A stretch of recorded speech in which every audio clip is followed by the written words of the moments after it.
Because we all know, if there is a pixel remaster of Lufia 2, there's going to be a Steam achievement for getting all the Iris treasures.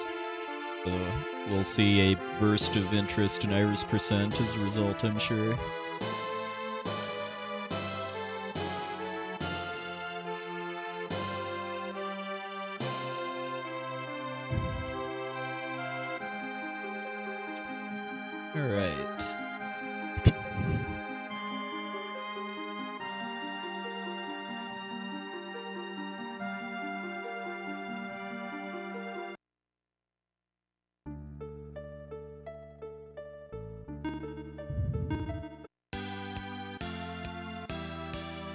Alright, so since last time I did this, I farmed a few more blue chest items, so I now have a weapon for all 4 characters on the team.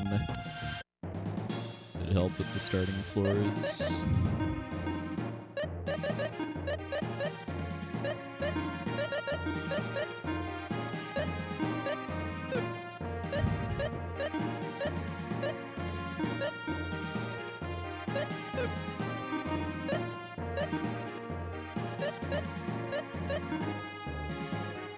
Yeah, I guess I could pull up the spreadsheet that has the translation, but unless you can tell what this is by the IP ability, like Holy Sword, I would guess it's called in original. Well, Blaze Sword is this one, which Maxim has. Well, you got me curious now, so let me pull up the spreadsheet that came with the patch that has a translation guide.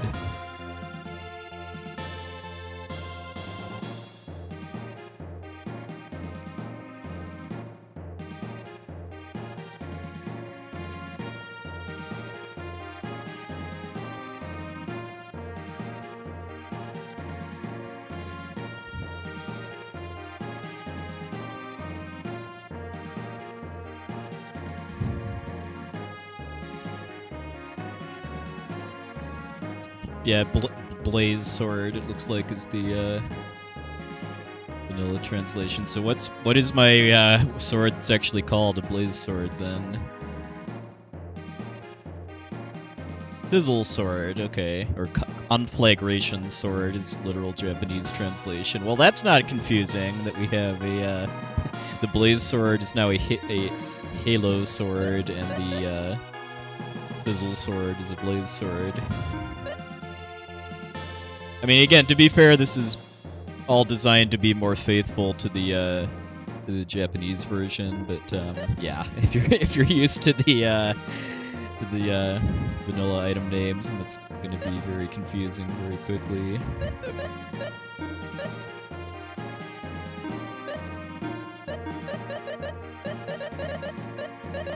I guess.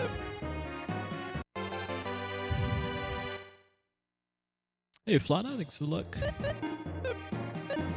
Hey T-Bardock, thank you. Yeah, the main thing I want to see from this cave is getting a healing spell before I run out of resources and die like I did last time.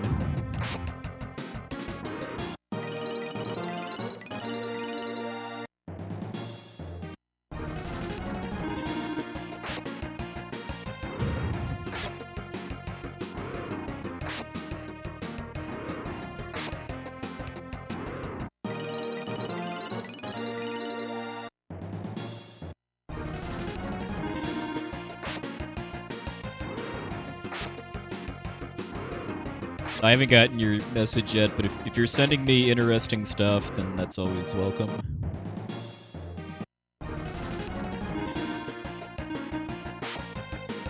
In a serious speed run of the Ancient Cave, you'd have Artie instead of Salon, and you'd also have Sully for your capsule monster. That requires playing on gift mode though, which I'm just playing on a file from the normal story when you have Dakar in your party.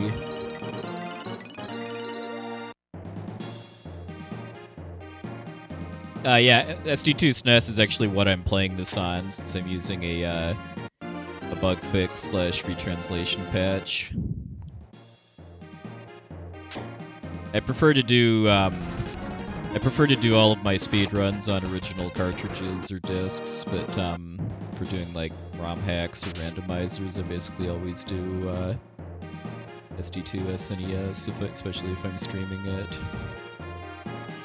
Done with this floor. Yes, I am. I got my cart set up for doing Game Boy stuff. One thing I haven't been able to figure out yet is how to do save states. I haven't tried super hard, but the last time I actually tried to get the save states working, it just didn't work.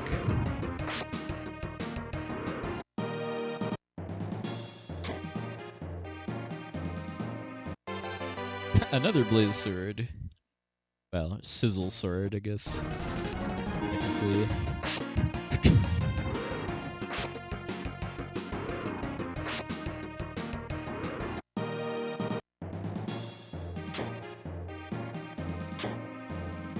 So yeah, I think the overall impact of the Fru Lufia patch on the Ancient Cave, I think, is going to make it slightly easier, at least, to get to the jelly, because you're going to get better armor. I'm not too certain if the bug fix impacts your rate for getting like weapons and stuff, though. Stuff that's not affected by the red chest bug in the vanilla game.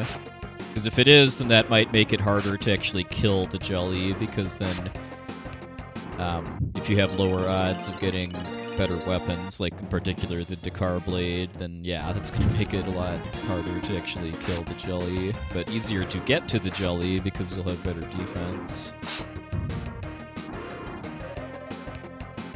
I mean, I know it is possible to kill the jelly without Dakar, and because there's a speedrun category called Reject Percent, where you're forbidden from using any of the characters or capsule monsters that are in the normal any percent party, which is well, you have to have Maxim, so it would be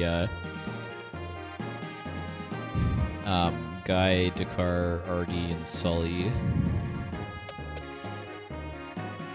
I mean, given that I have 2 Gades blades, I would think that would give me a somewhat sporting chance of actually killing the jelly, depending on what else I have, but I know with no Sully, at least, doing it without Dakar Blade is gonna be hard.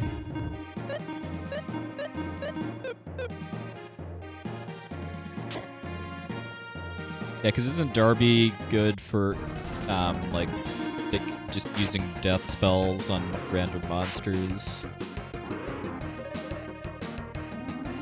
Like I was watching some streams of a guy who was first learning to run the cave a while back, and I remember he was using Darby instead of Sully for his early runs, even though it was just any percent.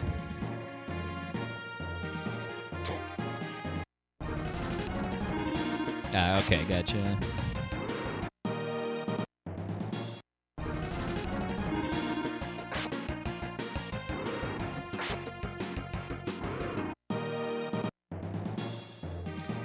So I guess the question though is, so of the 4 capsule monsters that I do have, which one is that would actually be useful for the jelly?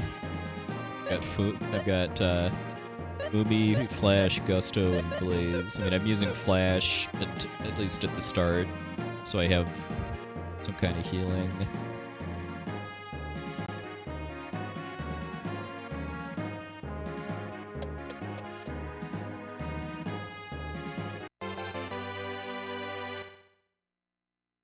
Fumi is probably my favorite capsule monster to use casually, because Fumi Punch, and just he just does really good physical damage when you evolve him. I know an issue with Blaze is that he tends to run away, though I don't know if that's based on him taking damage, which isn't a factor for the jelly fight.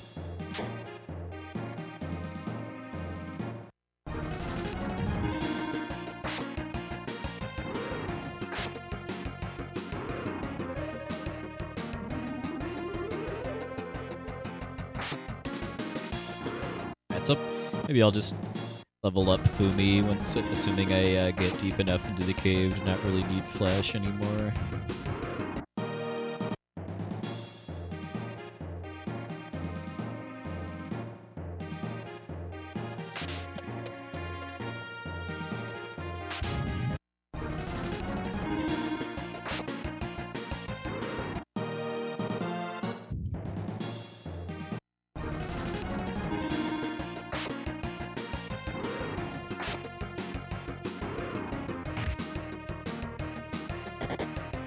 Yeah, same, Midland Dweller. I used to watch a lot of H.C. Bailey videos back before Twitch took off.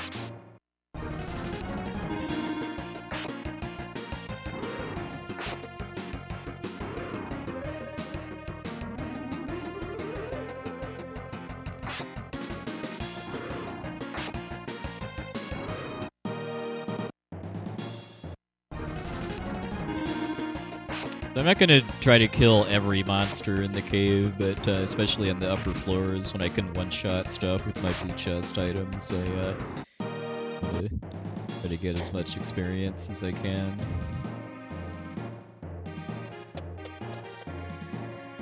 I don't think Fumi gets any spells at all.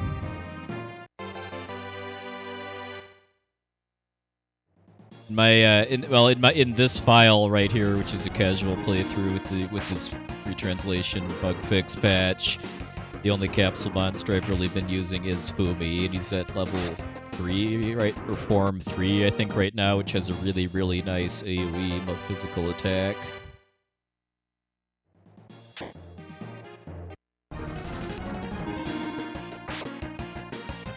Oh, nice River Storm.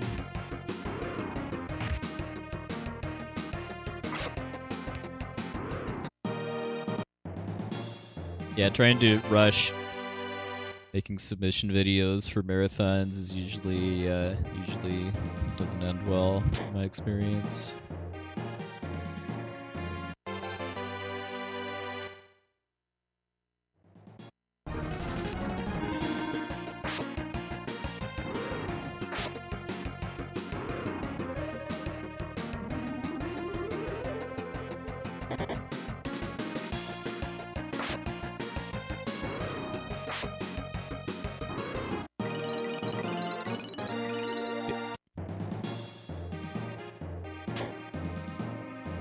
Yeah, we got, I think, 270 submissions this year. You know, for 2020, it was a bit under 400, like somewhere in the 390s. So I mean,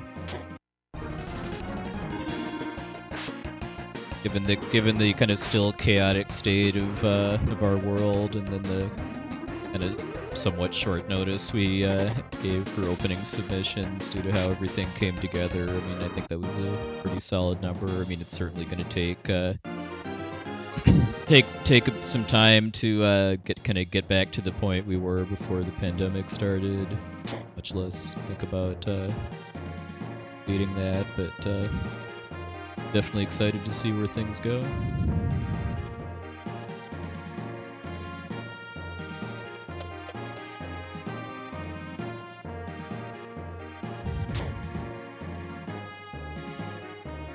Oh yeah, this can be a educational experience right here on how to recognize the difference between a chest and a mimic in this game.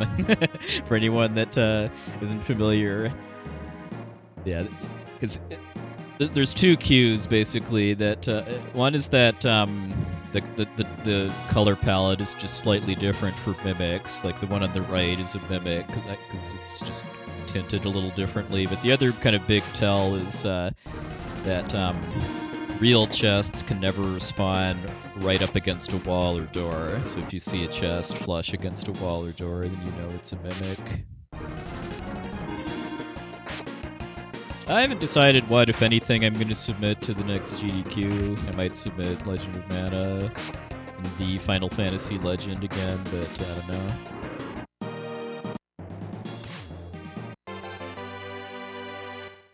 know. I would ideally like to submit Lufia 2 main game to the next RPG Limit Break. Maybe GDQs eventually too, although I think would certainly be a lot more likely to get into Limit Break. It's all a ways off.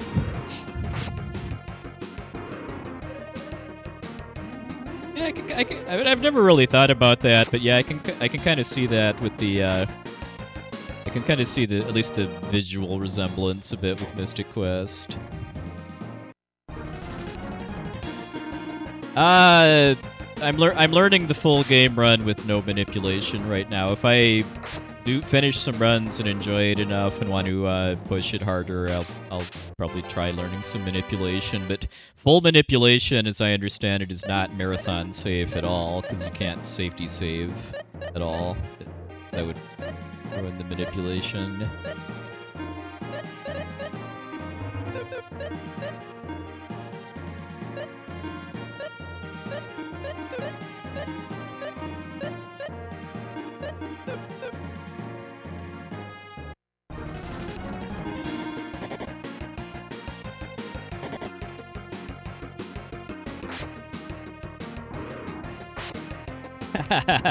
Yeah. Yeah, if Fred ever wants to run manipulated FF1 for a marathon, he's definitely going to need to route in some resets into it so that if he fails his manip, he has some place to recover from. Speaking as a marathon organizer, I can't really say that a 2-hour run where with manipulation, where if you fail it a single time, you're done, is gonna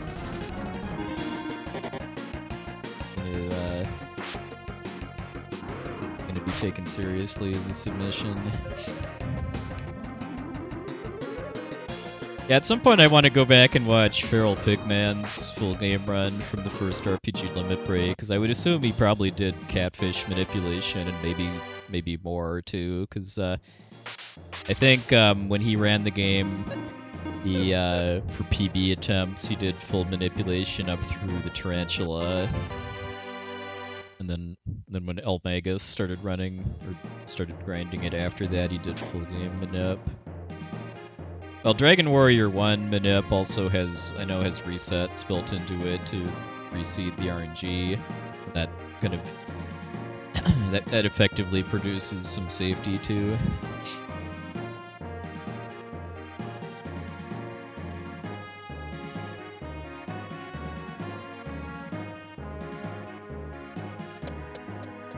That would be Dragon Quest 3, the Japanese Famicom version, where you can mess with your game by heating it up.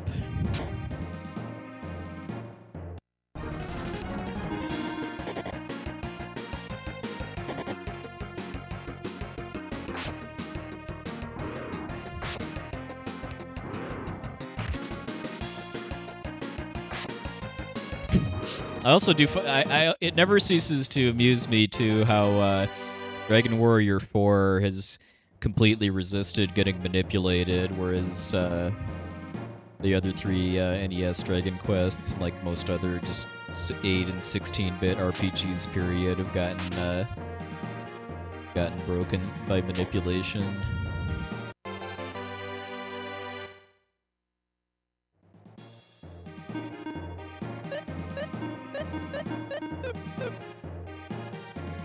Yeah, I know swapping in other games while there's still initialized memory in the Famicom was part of the deal too.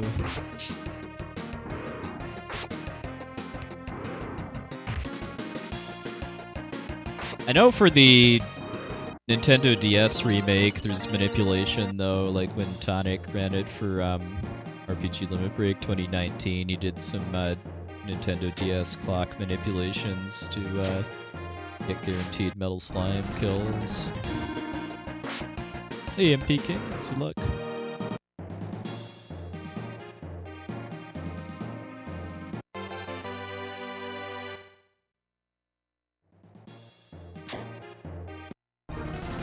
one thing I know is a thing too that I haven't really figured out yet in the ancient cave is how to recognize where healing tiles are, because there's certain shrubberies that can have healing tiles under them, and I know there's some kind of tell for how to find them, but I do not know how to do that yet. I would assume it's probably kind of like recognizing mimic chests. Probably just something you kind of just need to see enough times to be able to recognize.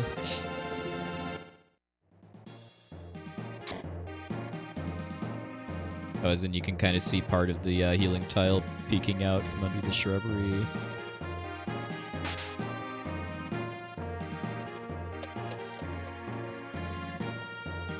Party room.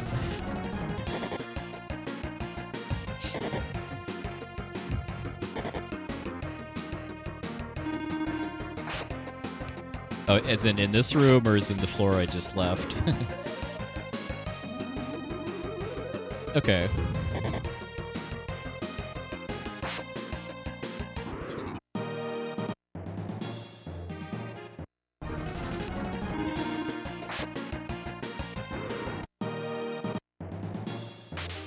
Hey.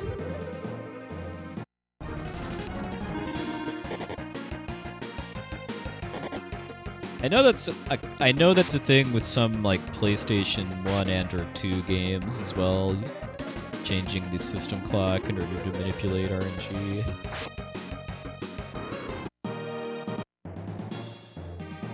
This is very well timed for finding a healing tile too, because means I don't have to dip into my potions at this point just to get the health that I've been getting from level ups.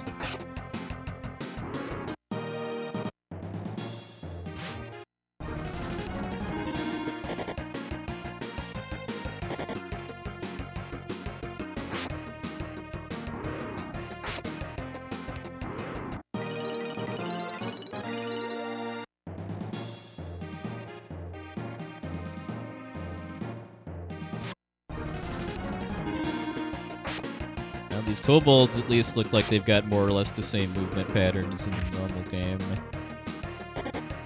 There's a room in one of the dungeons in the normal game where you have to kill 3 kobolds in order to open a door, and actually chasing them down takes a bit of AI manip.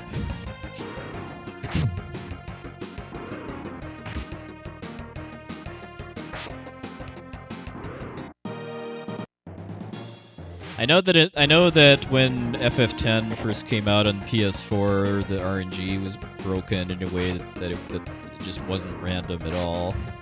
I think they eventually fixed it.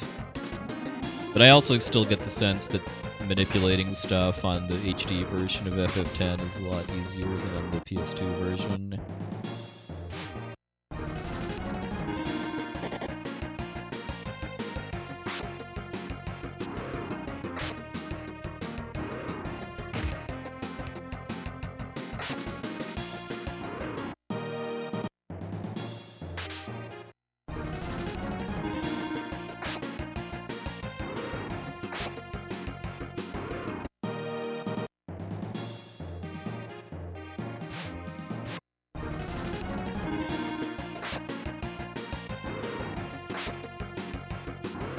I've got 4 blue chest weapons and like maybe 4 or 5 pieces of armor.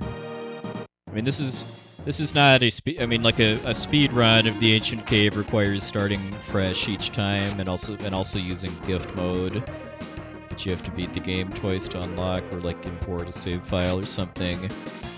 But this is just casual. I've never actually beaten the ancient cave before, and want to say that I've done it at least once. So I've done a couple blue chest farming sessions off stream between attempts.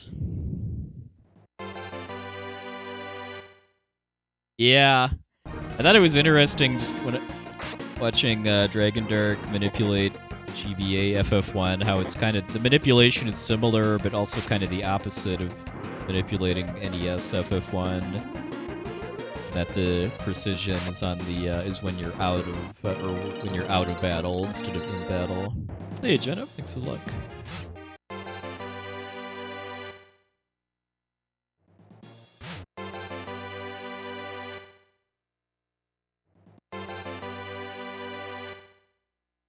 Yeah, I mean, farming blue chest items, I'm pretty sure, is how the developers intend for you to kill the jelly, or at least to get to the bottom and to kill the jelly. Like, I don't think it's really intended for you to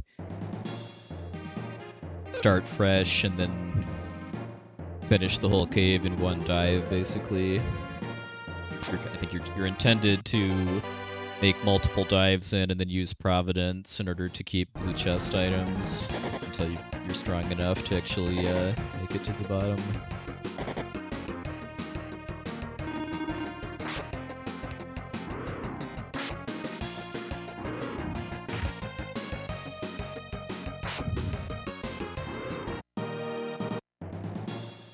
Charred newt.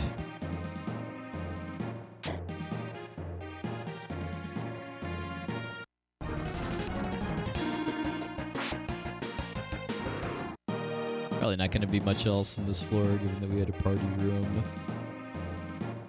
Where the algorithm that generates the floor decides to put almost all of the monsters and chests in one big room.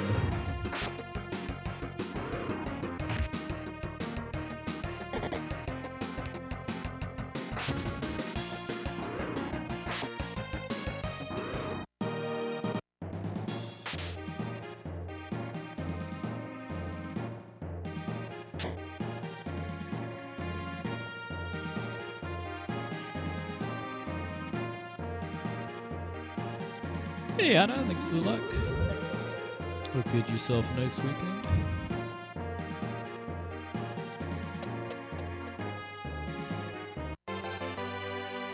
weekend. Yeah, my memories of trying to beat the cave as a kid were just getting stuck and running out of resources and then eventually dying. I don't think the thought ever occurred to me of trying to avoid combat, basically.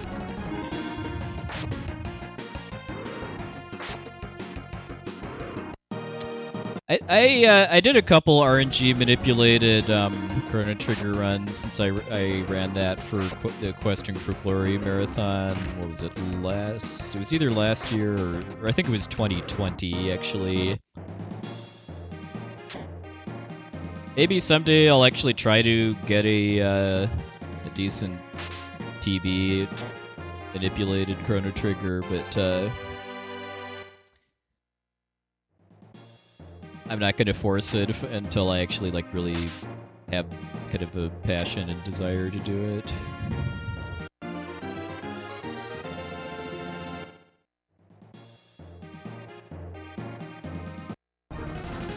Oh yeah, I routed a pretty nice manipulation for Magus's Castle for that Questing for Glory run, where I was able to set up the manipulation with in the cave you have to go through to get to the castle, and then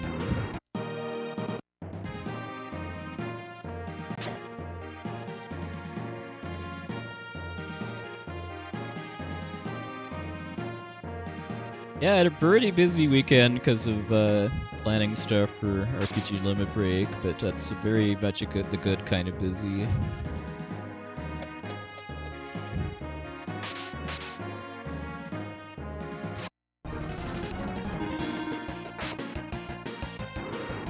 Hey, Corporate Image, thanks for the raid.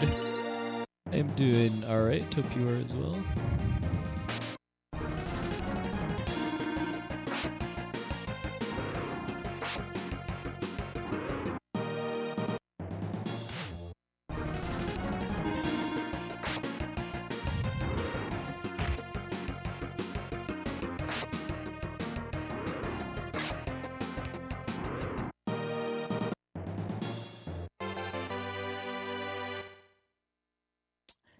Your kitten's named Orange. I very much hope that Orange is orange colored.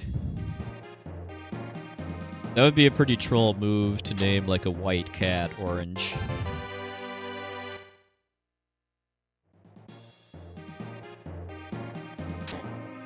Ah, so Garfield colors, basically.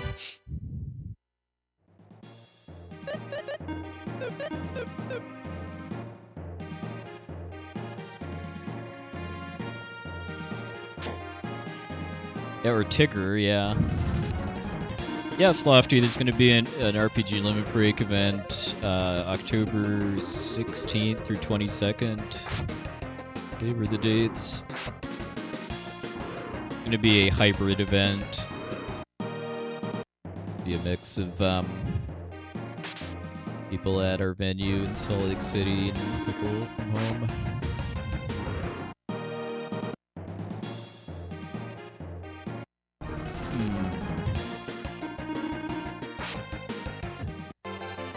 Wouldn't put it past me either.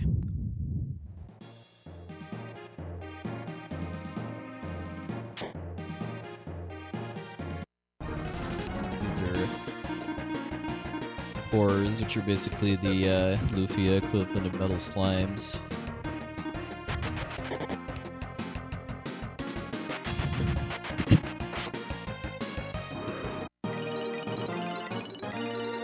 You mean mustache summer?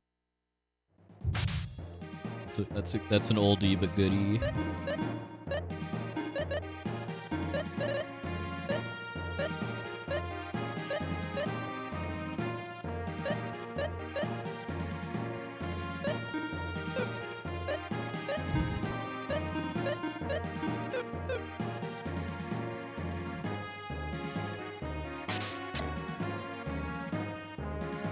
There'll be more. I mean, I totally get that not everybody's that is going to be able to make it that wants to. And just things happen. The world's still a crazy place. I mean, but hopefully future years will work out better.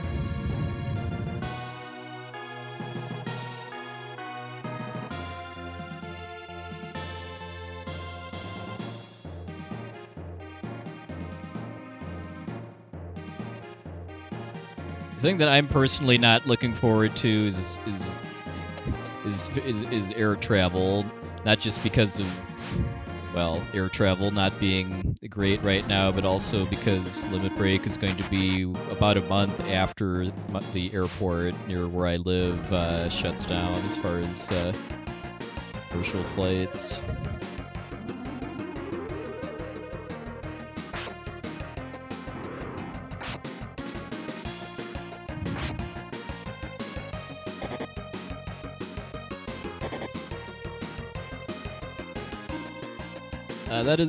That is all to be determined.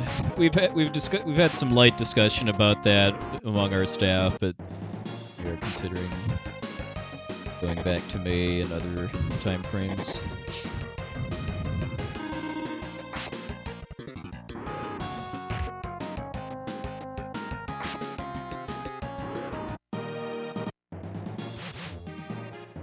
Yeah, I just wish that driving to Salt Lake City wouldn't be 16 hours each way for me. That's about the upward limit of how far I'm willing to drive somewhere.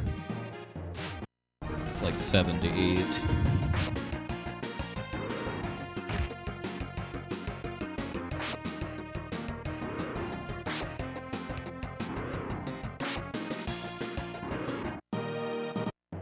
Well, I was really happy when Summer Games Done Quick decided to move to Minneapolis, because that's only about a 4.5-hour drive from me.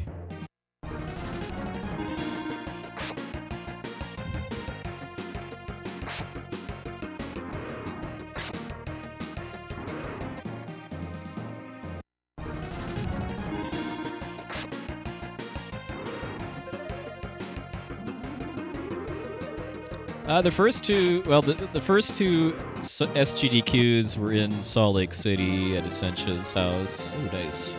Better healing spell. Then the two after that were in Denver. And then since then, which is since 2015, it's been in the Twin Cities, Minnesota. Because American Airlines decided to cut their flights to my airport.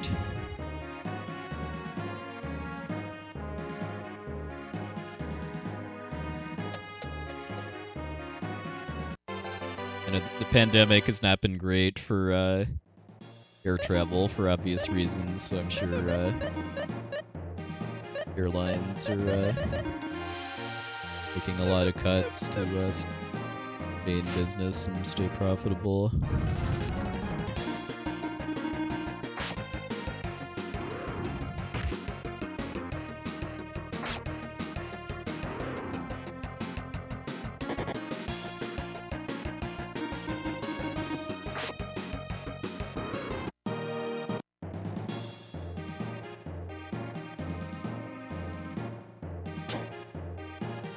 Yeah, I still work completely on East Coast time from Central time.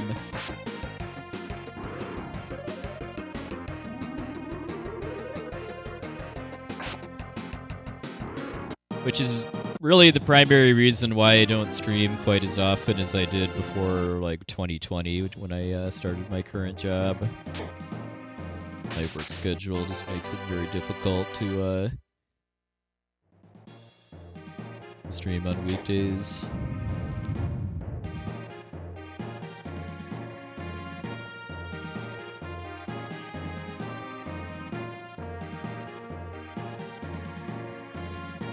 Yes, I've actually never been to my my company's office yet. Sure that'll change at some point, but it's been a bit over 2 years, and yeah, I've been completely remote.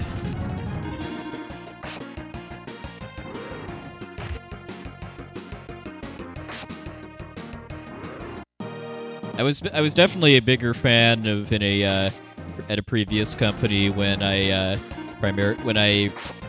was primarily on West Coast time from the Central Time Zone, because that meant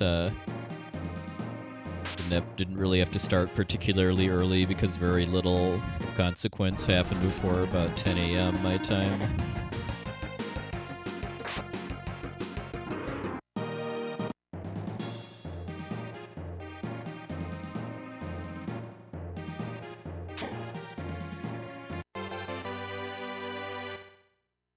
Yeah, I do business IT for my career.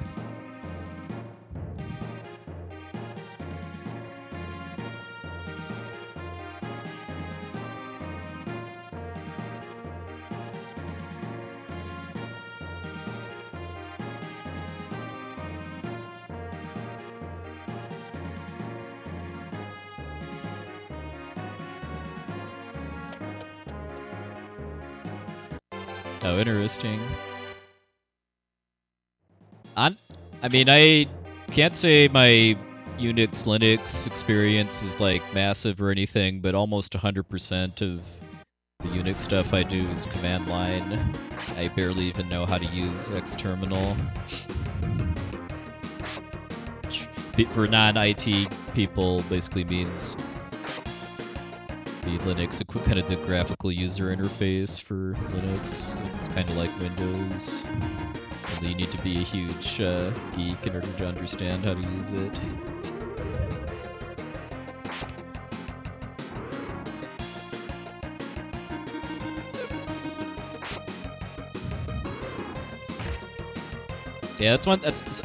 Yeah, being able to set my own schedule is something I miss too from previous jobs.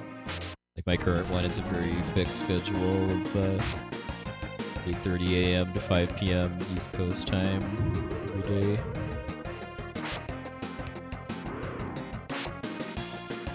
I have a few coworkers that are in like Mountain and Pacific time, and I pity them very much. Having to start at like 5:30, 6:30 a.m. their time.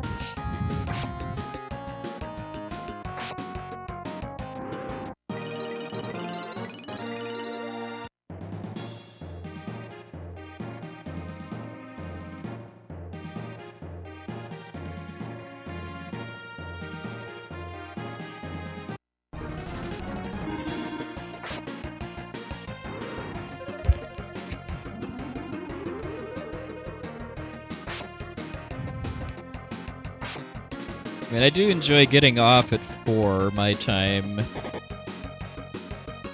I have like if I want to try to get like a appointment or something in that needs to be during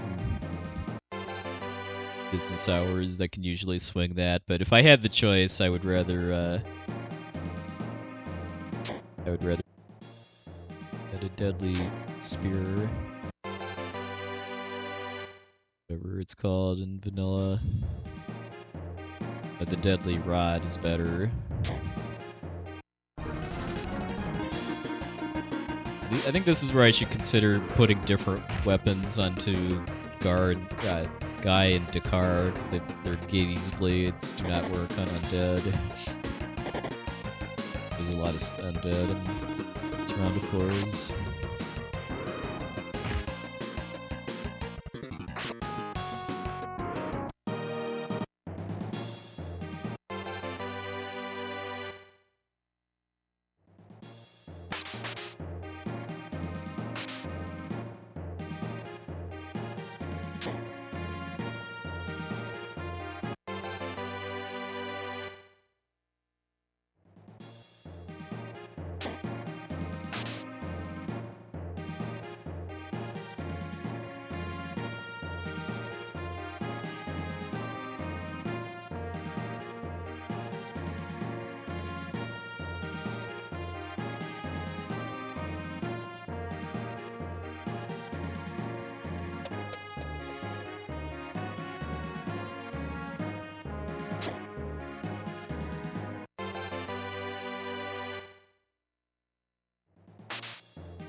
Stuff like that makes me wonder if the people that named it had puns in mind too.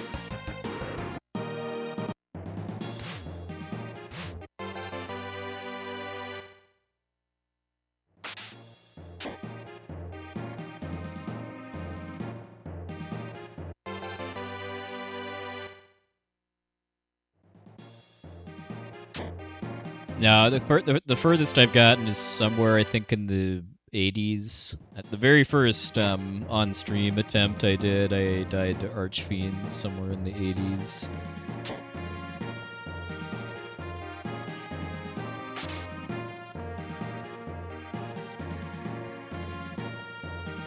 And the attempt after that died to Sirens. I forget what floor it was, but I got stun locked and then killed by a Siren and Draconian wombo combo.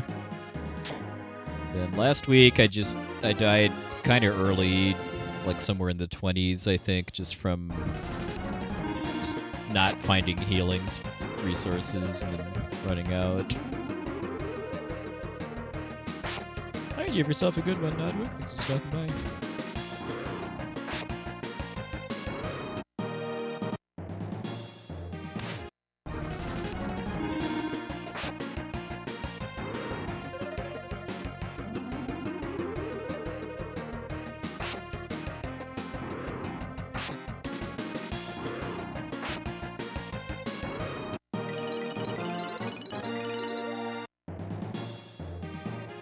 So why is the Deadly Pick not as good as the Deadly Rod? Does it have a lower death proc rate or something?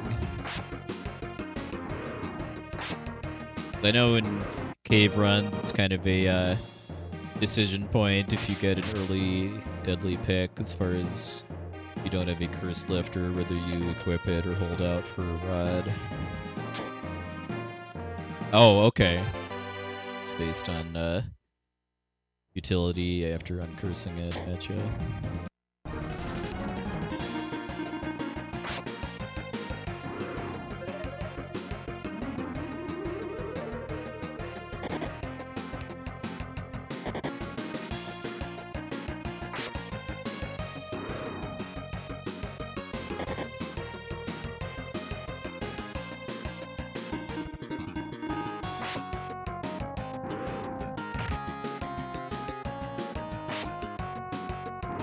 Yeah, when I hear Git, I usually think about GitHub.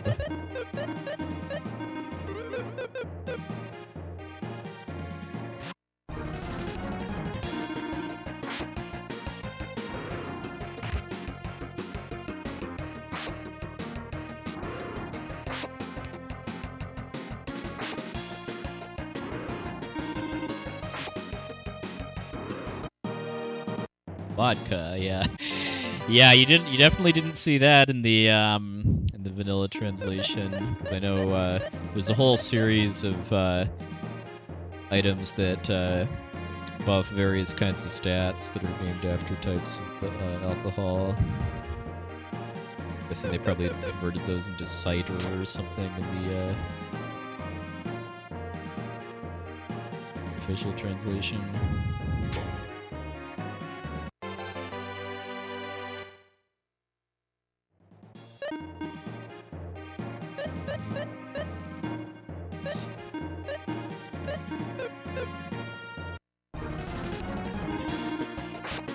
Zero, Felchi. I've never actually beaten the Ancient Cave before.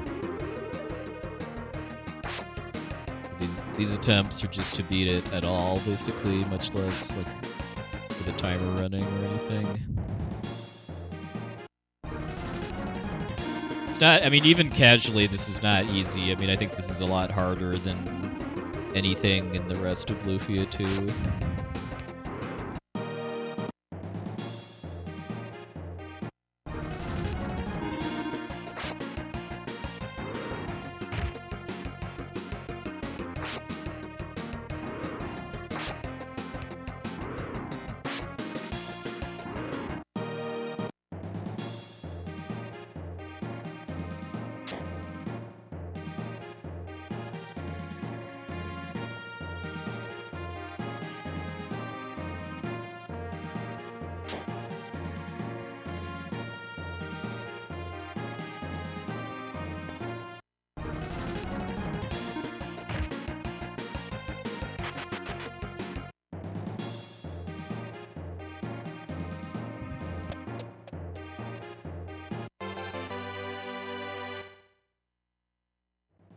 Hey, Wild Moose, welcome in.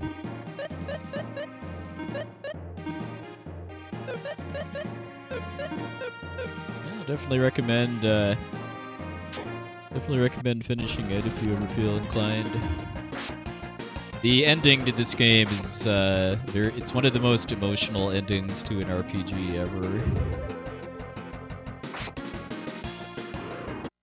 Hey, Chuck Corner, thanks a lot.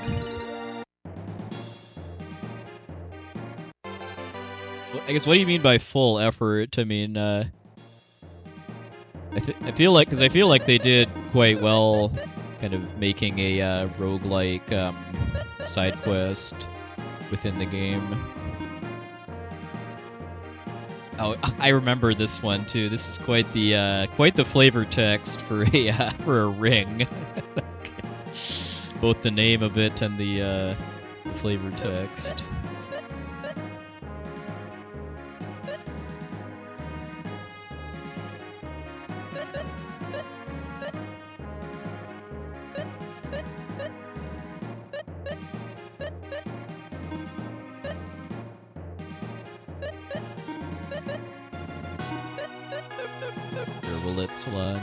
Express your true feelings through the frenzy ring. Yeah, FF10 is a pretty powerful ending too.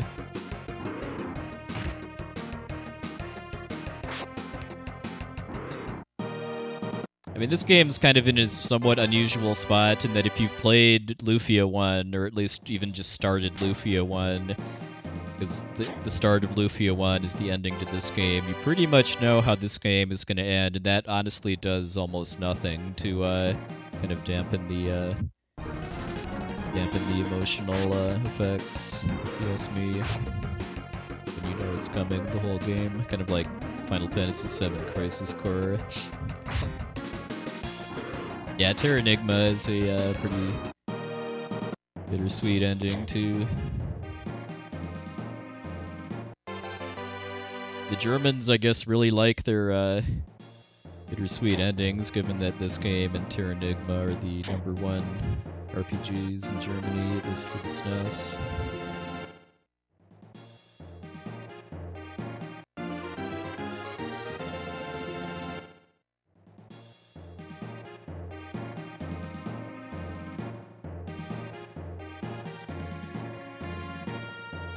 Yeah, I know. I think if you do New Game Plus in the PS version, you can get a better ending.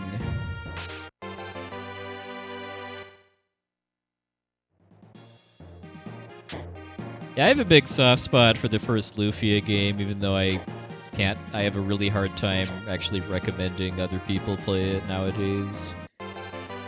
But it's aged a lot worse than this game.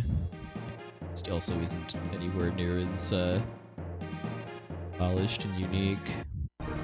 Hey Kirby, sorry. But yeah, Lufia 1 I really like to compare to old school Dragon Quest games where it's kind of all about the grind and the dungeon crawling. It's got a neat little story that has some heart to it too, but kind of the core experience of the game is about as old school as it gets for console RPGs.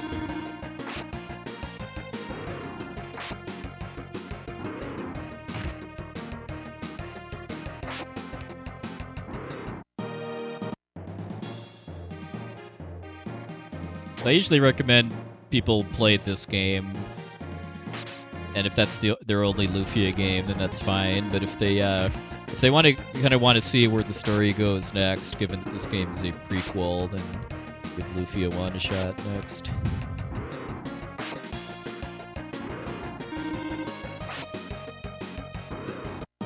Yeah, agreed. Tim and Chill.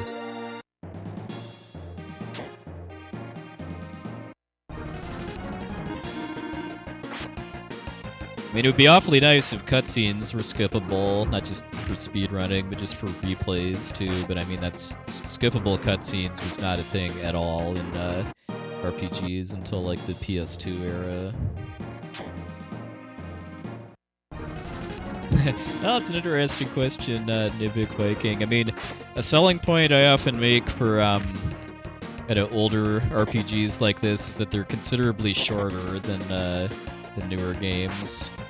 Like a casual play of this game, assuming you're just playing the normal game and not doing the Ancient Cave, I don't think should be more than like 20-25 hours.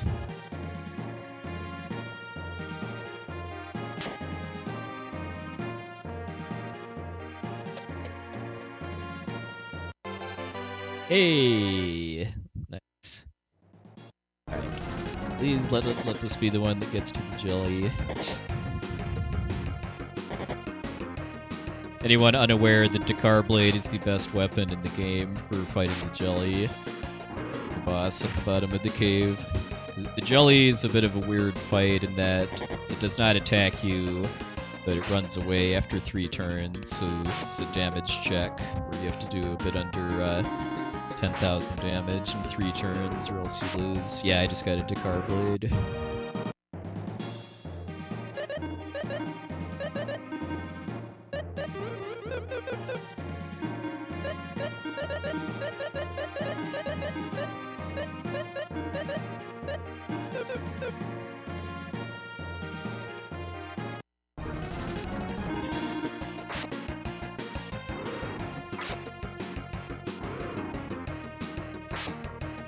And I have 2 Gades blades, though I guess the Dakar blade is probably better than Gades blade.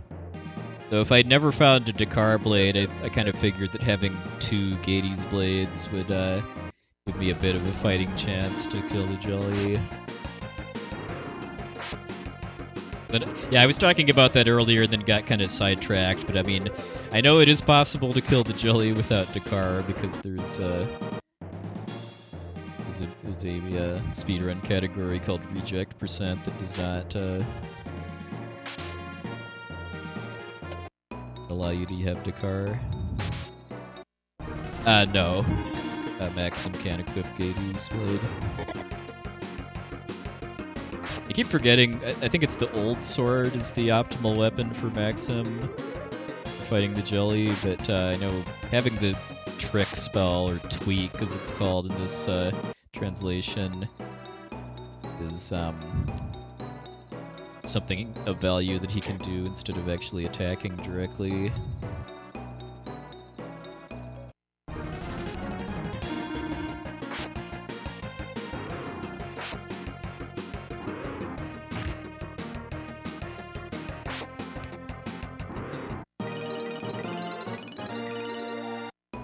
Okay, what does the Myth Sword do?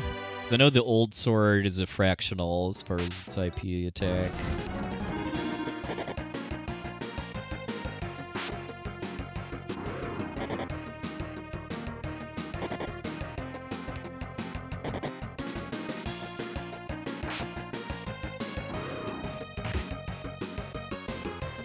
Also, that's okay, so it's a better fractional, gotcha.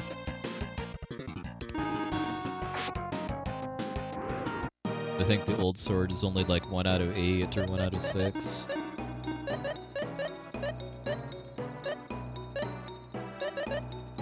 Killer armor okay, it's not cursed.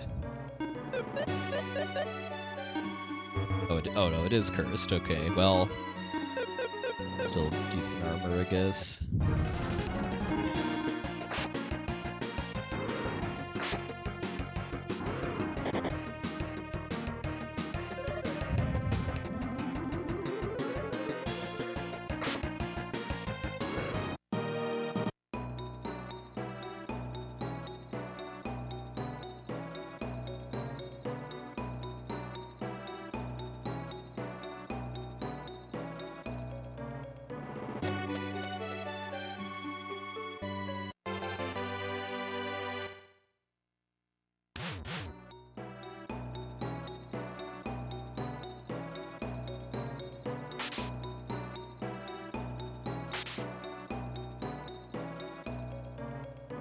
You get to live, I guess.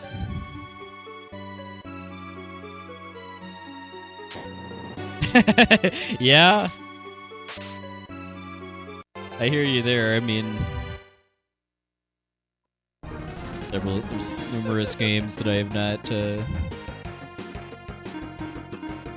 done serious runs of in years that I still remember pretty much everything I ever knew about.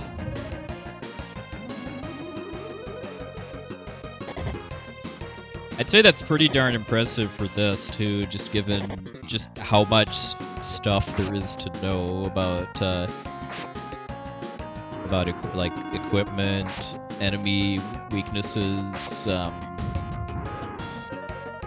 all kinds of just little stuff that's only ever situationally useful. Hey, it's granted, Siri.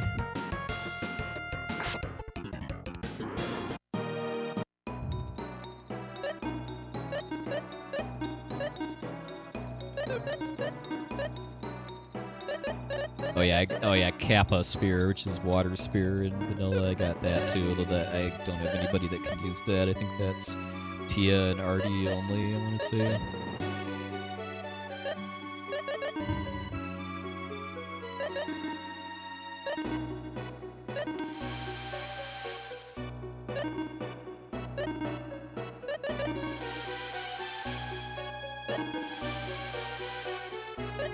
The first game I ever did serious speedruns of was Kingdom Hearts 2.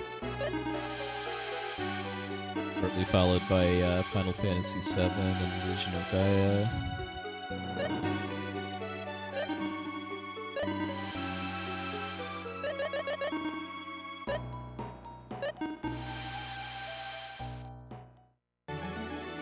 It was over a decade ago too, dang. So I first got into doing my own speedruns in 2011.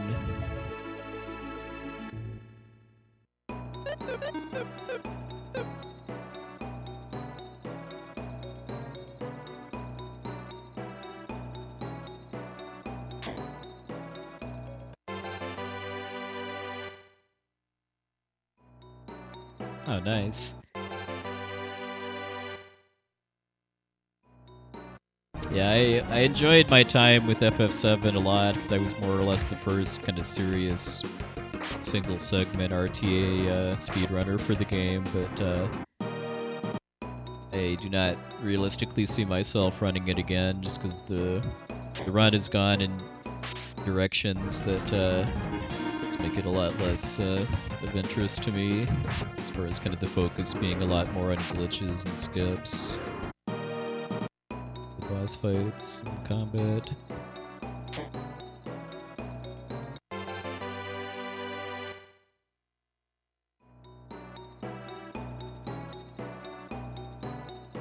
I would say there is a non-zero chance of me getting back into FF9 at some point, though. Of all of the really long RPGs I used to run, that's pretty much the only one that where advances in routing since my time make it look more interesting as a speed run instead of less.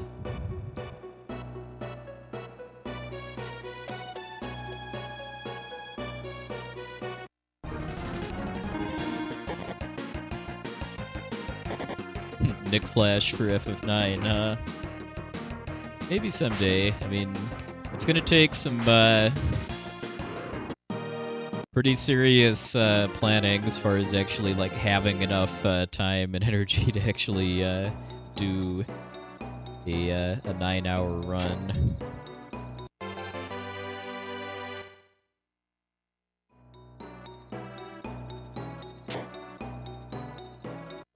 Like I said, I mean, of the runs that long that I've done in the past, that's kind of the only one where the way people run it now looks more interesting and stuff than back when I did, instead of less.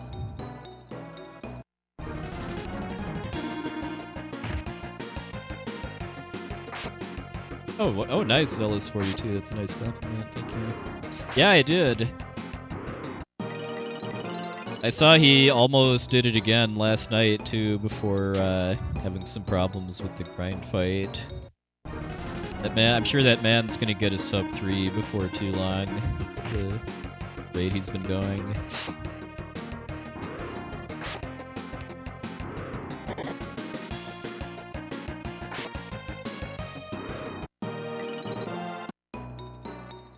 I figured it wasn't going to take him very many runs at all to get the record, too, with how much science he's been doing on, like, the runaway frame-saving tech and stuff.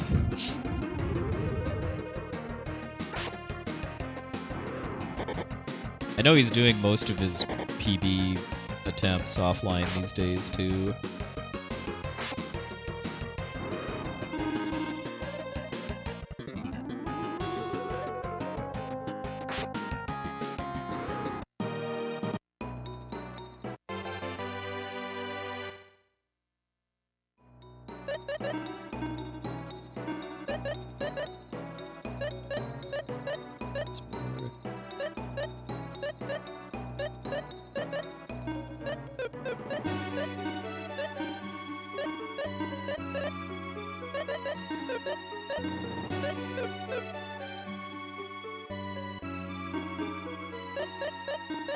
Well, it's probably hard to call it pulling a behemoth, given that he's been posting a lot of updates about it in FF4 Discord, so it's not like he's kind of stealth.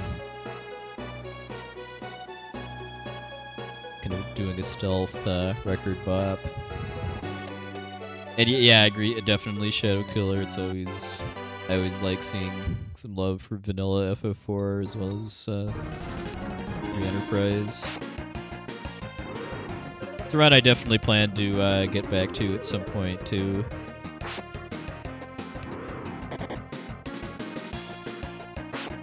Maybe next year or sometime.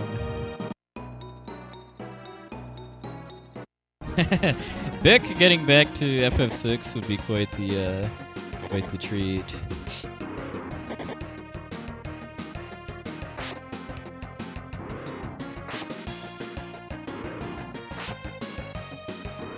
Sure, I'll run it again at some point, but at this point it's just pretty low on my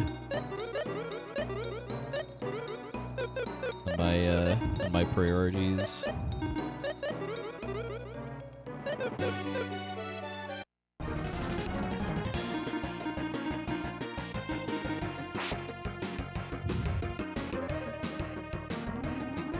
Yeah, I do definitely miss the late night VLCC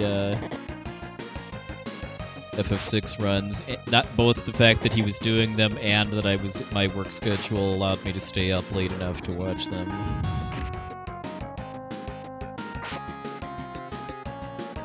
Well, if Fred actually kind of does serious FF6 runs, I'll be pleasantly surprised, because like any flavor of FF6 feels kind of long for him. At least what I kind of know about his situation.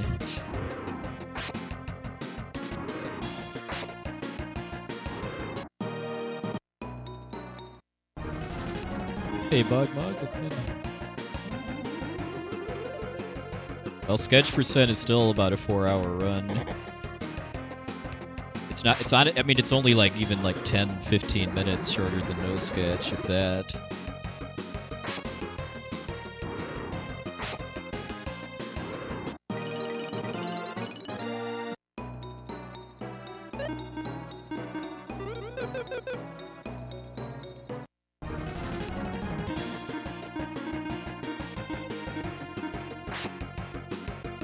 Hey, X-Labu, welcome in. FF6 stuff is definitely a classic.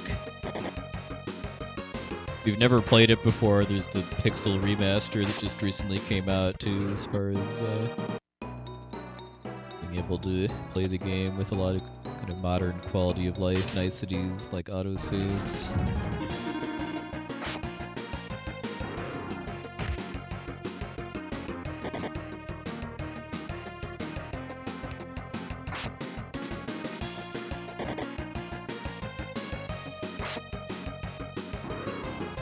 Oh, thanks, Wildness.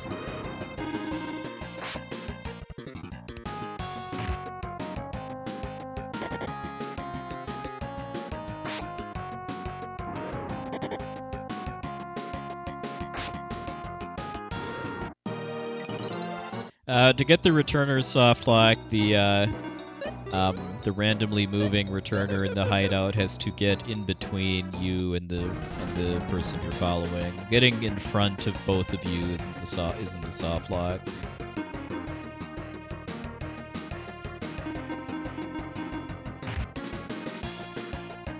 Yeah, I haven't played Tales of Fantasia yet. The only Tales game I've played is Tales of Berseria.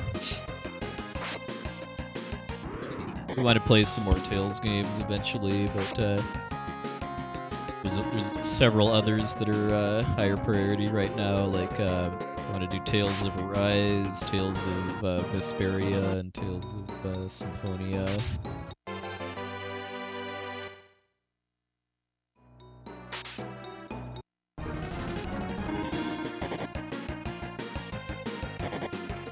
Oh, nice, Idle Android.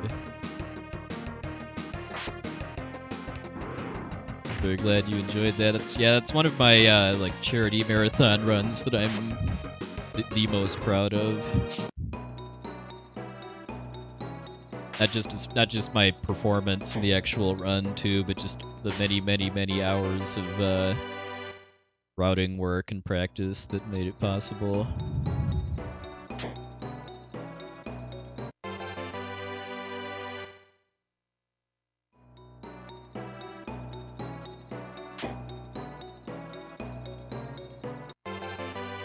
A nice thing though is that if you're doing step routing in FF6, then you're not going to get the returner soft lock, just because doing the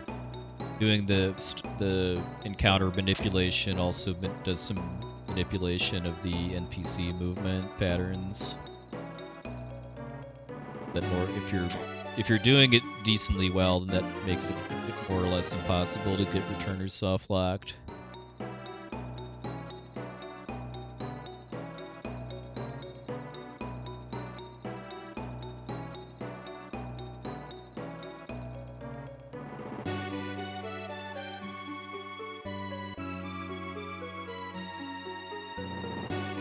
Yeah, and I'm glad that it worked out too. That I was actually prepared for being in a crazy, wild, excited room too, because I got the privilege of running FF6 100% for the previous year's SGDQ, and I had some issues in Kefka's Tower in that run because of how wild the room was getting. Like, I actually died to Doom, one of the final bosses, because I forgot to equip armor beforehand.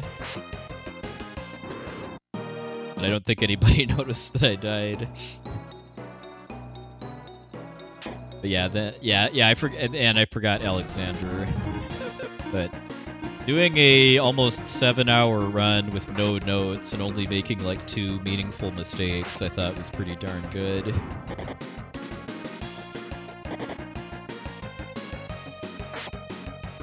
Yeah, I forgot Alexander because the donation incentive for fighting Rexel without cheese strats didn't get met, and I was explaining what I would have done if the incentive had gotten met, and then proceeded to forget about actually getting Alexander. Ah, yes, Goddess. Goddess. Yeah, back when I was actually grinding glitchless any percent FF6 for PBs back in like 2016, I think was my heyday for that.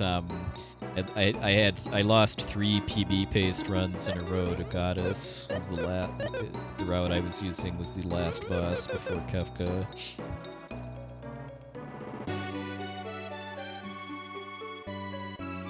How's this run through the cave going? It's going pretty well, actually. I farmed a couple nice blue chest items since the last attempt, and I've got the strong spell, which is healing, and then the valor spell, which is revival, and I've got a Dakar blade and 2 Gades blades, so I'm doing very well at this point, I think, for items. I mean, the main thing I think I still need is like an old sword or myth blade.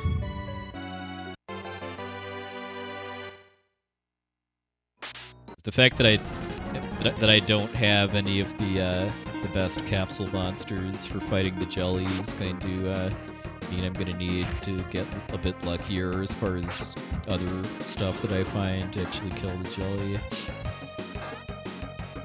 Yeah.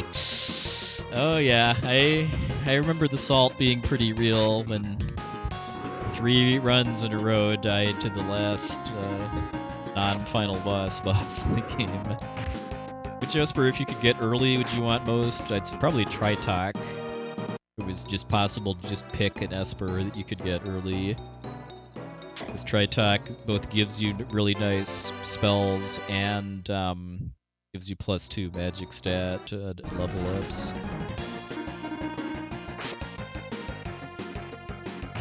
Almost all of the stronger special attacks in the game are based on the magic stat. Hey, MSK.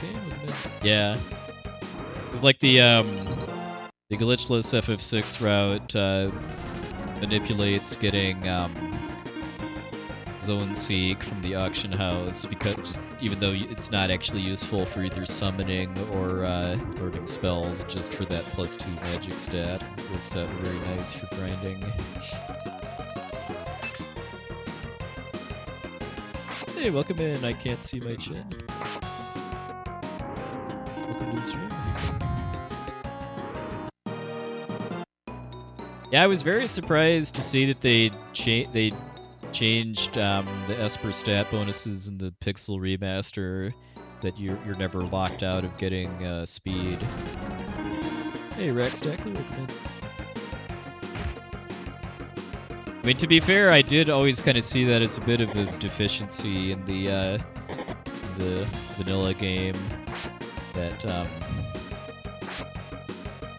that if you upgrade Odin to Raiden, then you're locked out of getting speed buffs. But I mean, FF6 is also a very easy casual game, so I mean, unless you're like really going in on trying to do stat min-maxing,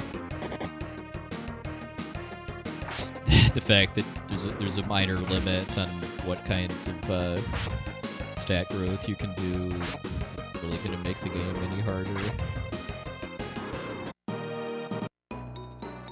Yeah. I mean that's been a thing for Limit Break submissions, actually, just because we did get a couple submissions for FF4 Pixel Remaster. I have nothing but sympathy for modern game runners that are submitting to marathons and then having their game messed with in the middle of it, that's for sure.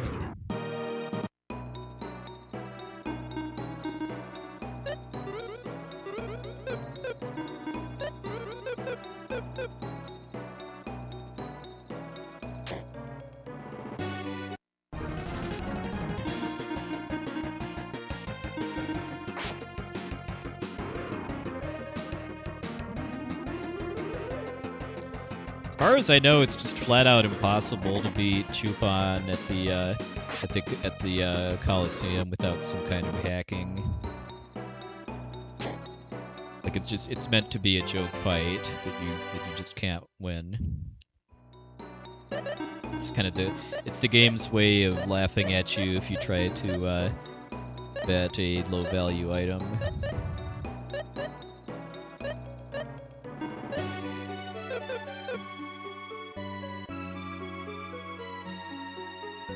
Yeah, my understanding is that the recent update to FF4 Pixel Remaster lowers the amount of experience you get from fights and makes a lot of enemies and bosses faster.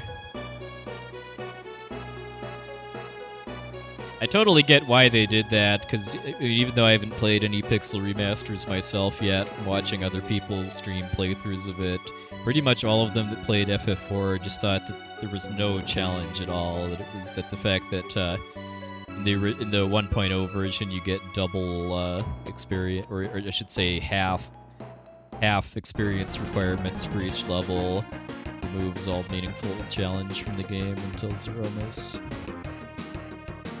Alright, you have yourself a good night, Anna. Thanks for stopping by, and hope you have a good night.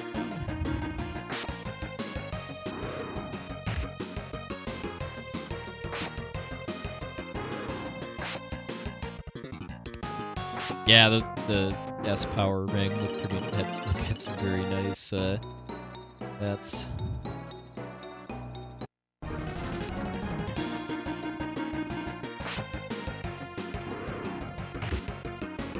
For a fight like this, I'm trying to kill the enemy that's in the front row first.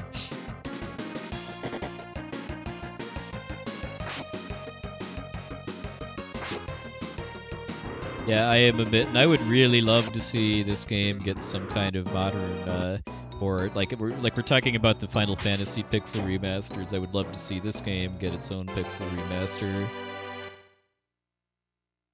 I highly doubt that's ever going to happen, but that doesn't stop me from wishing that it would. I want to see a Mystic Quest Pixel remaster too, if for no other reason than have it. Then Dullahan's Hedoomerang attack, having a proper animation for it, of Dullahan throwing its head at you like a boomerang.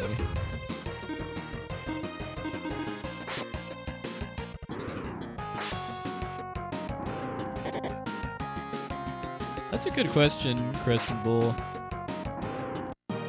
Honestly, I would probably say remaster this game just for the nostalgia's sake, both to pull in some new people, but also have it for people like me that grew up with this game. But if they made a new Lufia game in this style, though, I would certainly be down to play that too. A game where I have a different opinion like that, though, is Chrono Trigger.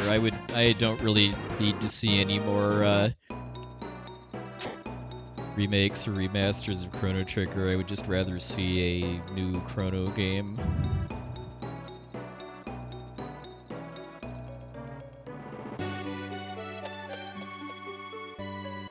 Well, I shouldn't say this version, but the US release of Lufia 2 was very, very glitchy in a lot of bad ways, so having a modern remaster would be a great opportunity to fix that stuff. Yes, I played Lagoon as a kid, and And I never finished it because I got to the final boss and never found the sword that you need to damage the final form of the final boss. The final boss of Lagoon, I think, has 6 different phases, and only the 6th and final phase requires the moon sword to damage.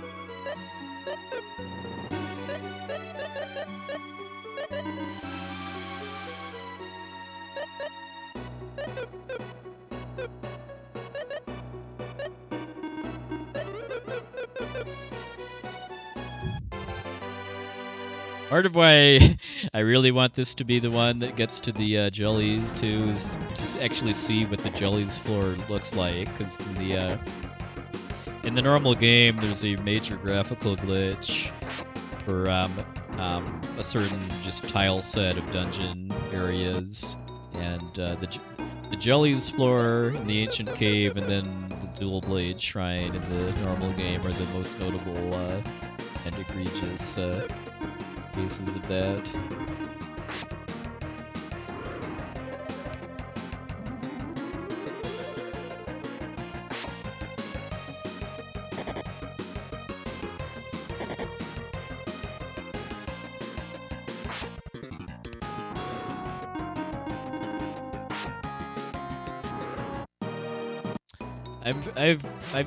I know a little bit about Paladin's Quest, but I've never played it.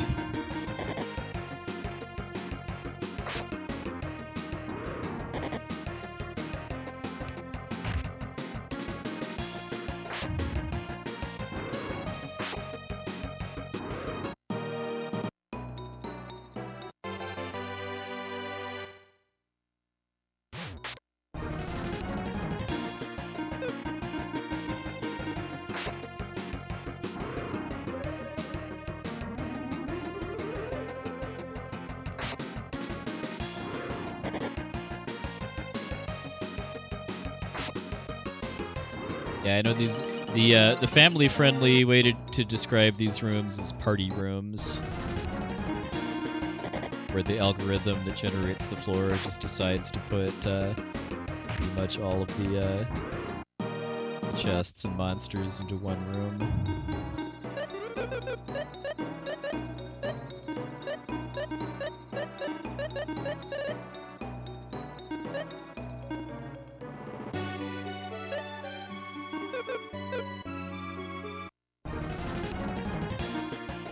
I've played the 7th Saga, and I've played about a little over half of Brainlord. I do want to finish it at some point, although it's been long enough that if I wanted to finish it, I'd need to watch my past VODs just to remember what I was doing in the game.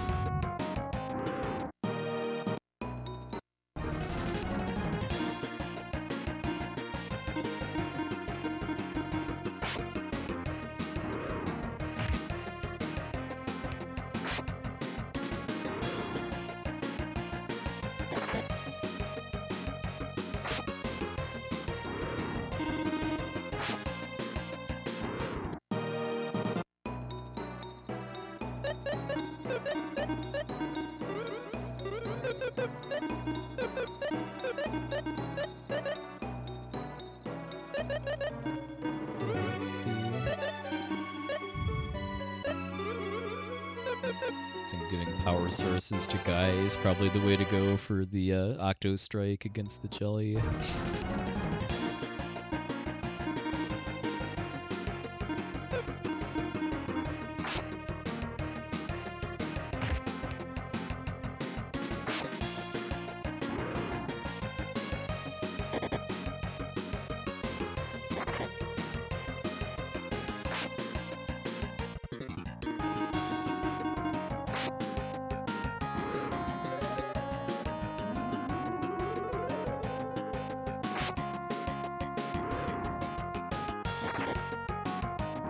Hey, Creek Spire, welcome in.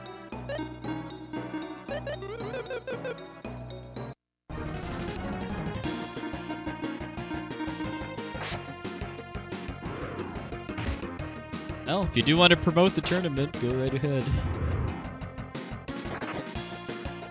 Always down to encourage more awareness of this game in its many forms. Well, maybe not many forms, but multiple forms.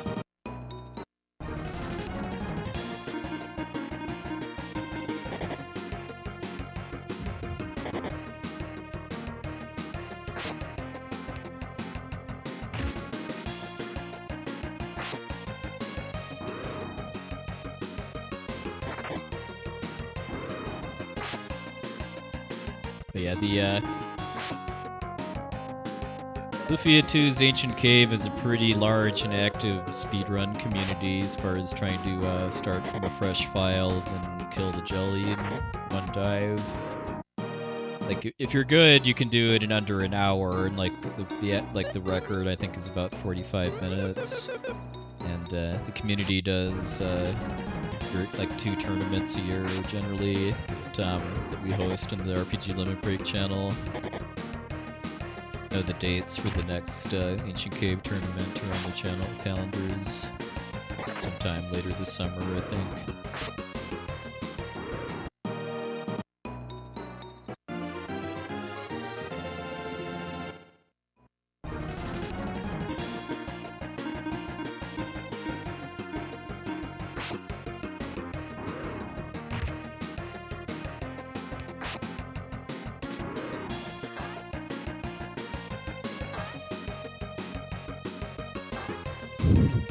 So this is the tournament where it's based on points that you get for doing kind of oddball things in your run, right?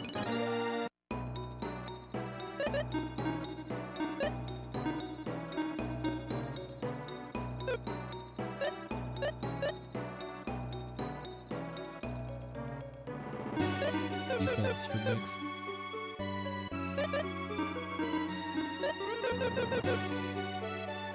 Oh, is the Cancer good for IP? Slash. I'm guessing that's what it's good for then, because 20 defense probably isn't like amazing.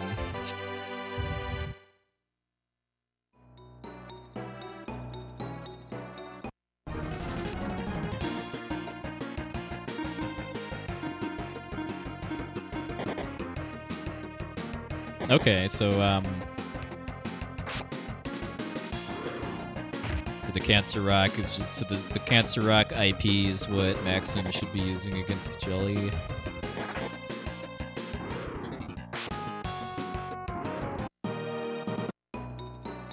I know Dakar uses Deadly Blow. Guy uses Octo Strike, and then Salon, I guess, uses just whatever strongest attack spell she has at the time. Assuming I don't get like something that has a better IP ability. Hey, Stratosphere.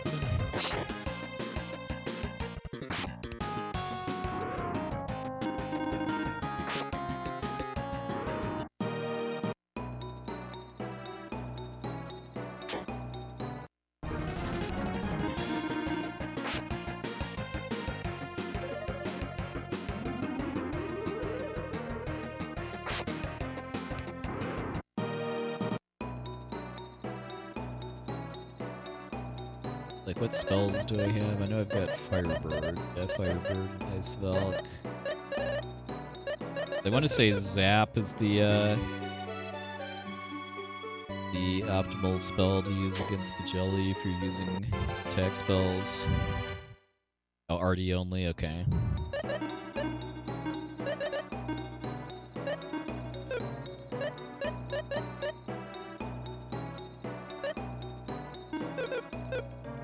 Thunder, okay.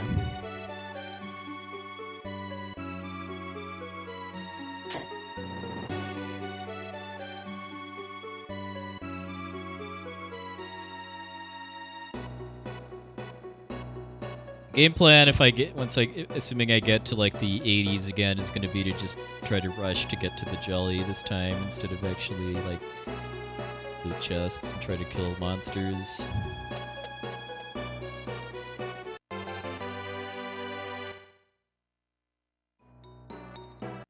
Oops. Well, I don't think these are that dangerous if I actually have real equipment.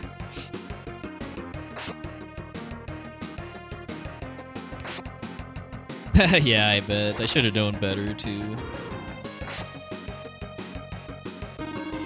Yeah, if you're doing a speed run of the Ancient Cave, Blue Mimics or Run Enders. They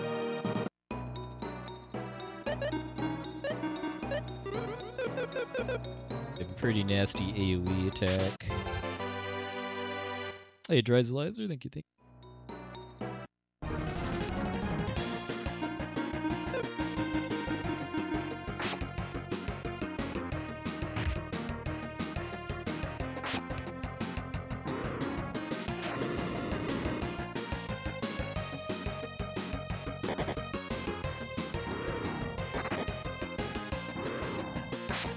Probably somewhat approaching the floor range where I should start thinking about putting the deadly pick onto Salon.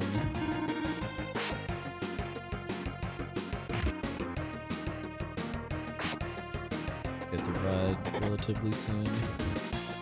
I don't think I have any curse lifters yet.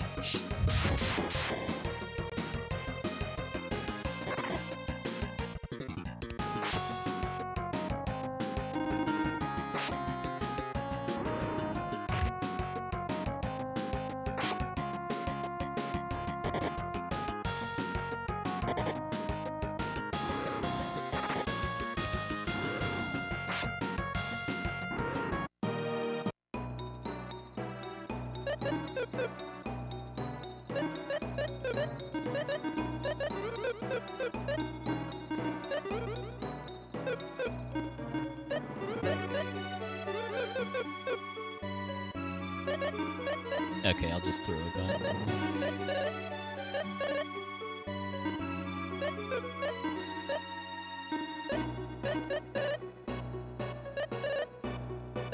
Actually, that's not the good deadly sword.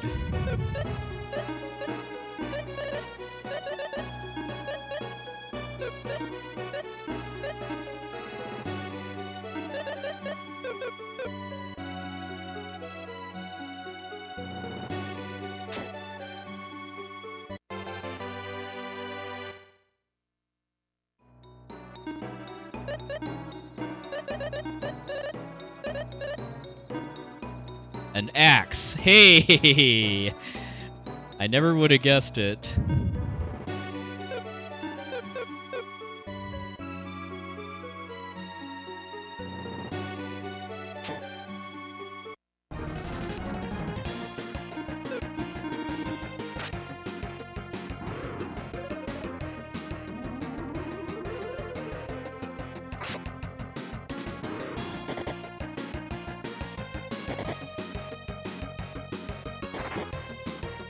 Saving it for a rainy day.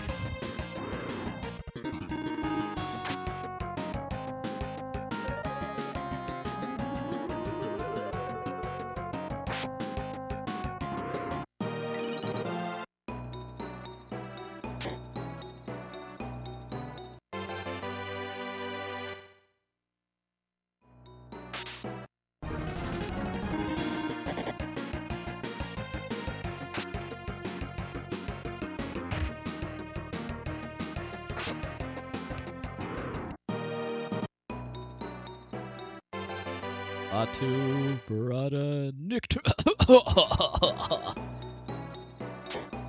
Thanks for the raid, Lord Nicto, for stream one. And some Ancient Cave exploration in Lufia 2 for the Super Nintendo. I've never beaten the Ancient Cave before, and hopefully tonight will be the first time. I'm pretty good. I've got a pretty good dive going as far as the equipment that I have.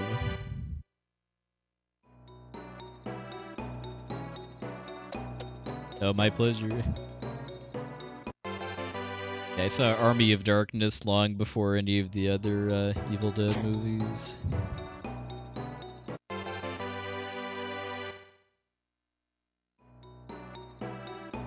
I know those skulls have a death spell, so I'm gonna leave them alone.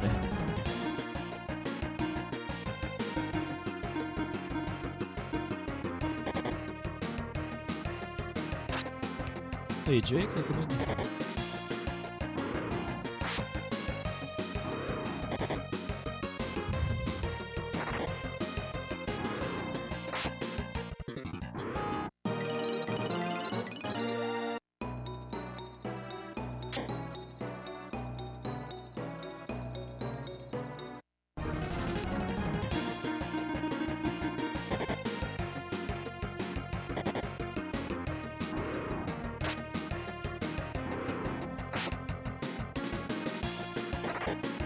Glad to hear your day is decent.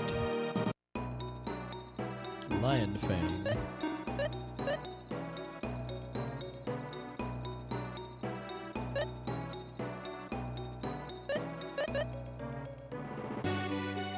It's overall an upgrade for Dakar.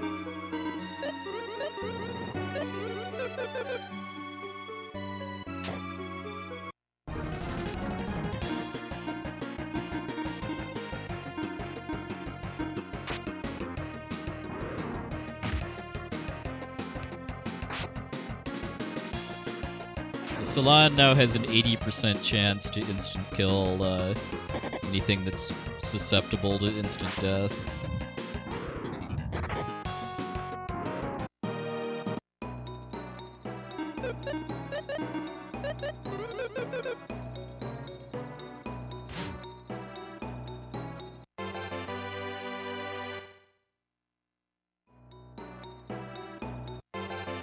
Alright, I ain't no better than to touch that chest.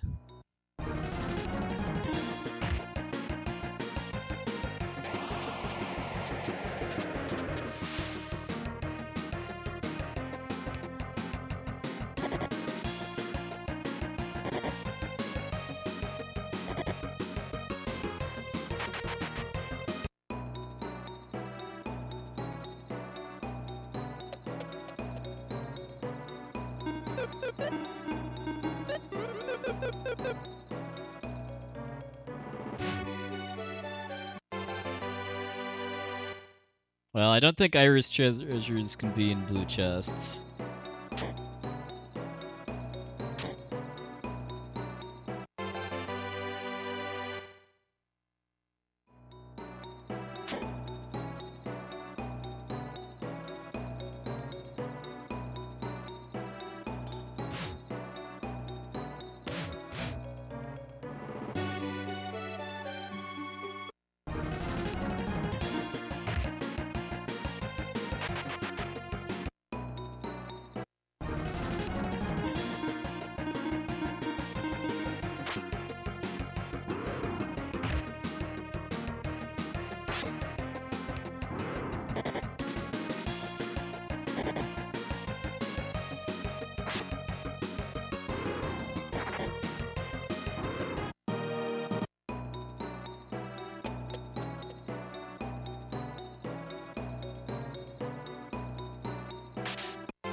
Deadly sword. Potentially, though, there's two different kinds.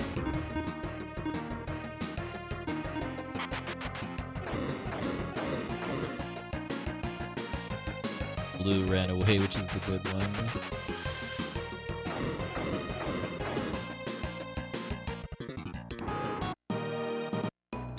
I'm definitely at the point where red cores aren't particularly,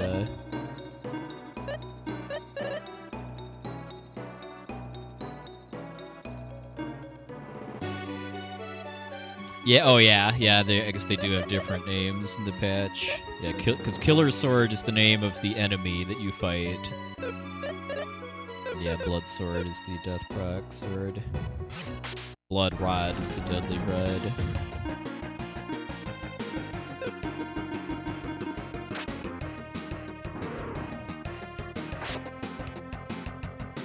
That's why we need to have a Lufia 2 pixel remaster so there can be a Steam achievement for getting all the Iris items.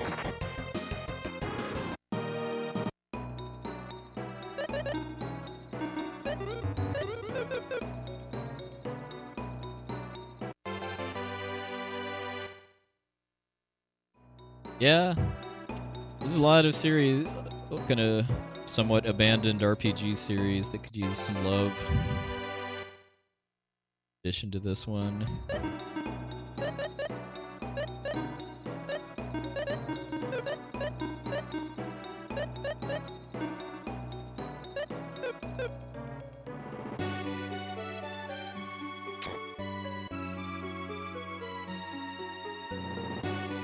I'm trying to avoid using IP as much as possible. Save it for when I really, really need it. Or for the jelly.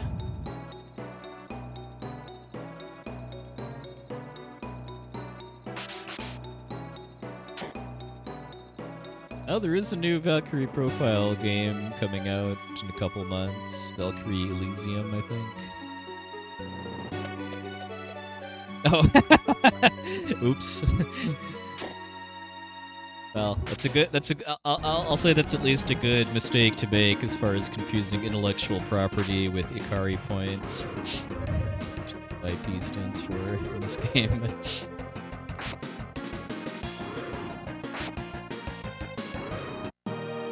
Yeah, Bogmod, you see the bars at the below my character's names at the bottom that say IP on them.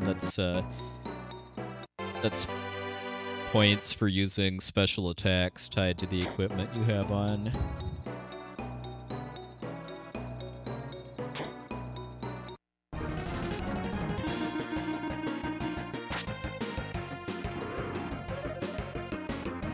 I always found it kind of interesting that they never actually they didn't try to create an English version of IP, because Ikari means anger basically in Japanese. They neither they neither changed what the abbreviation is, nor change what it stands for to be something that makes sense to English speakers.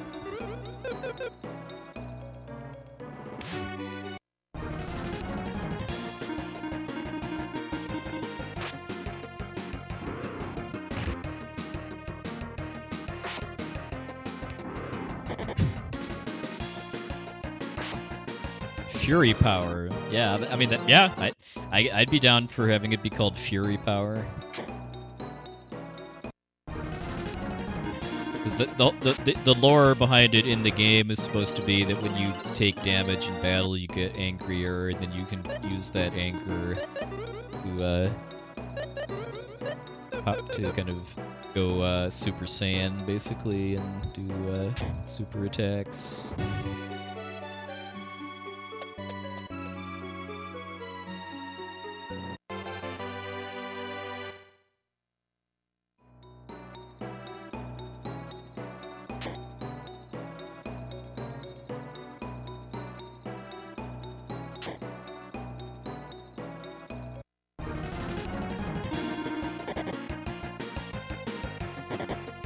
I always find it kind of odd to, well, maybe not odd so much as interesting how what HP and MP stand for is not consistent between games, because like sometimes it's hit points, sometimes it's health points, sometimes it's magic points, sometimes it's mana points, but what they do is basically always the same.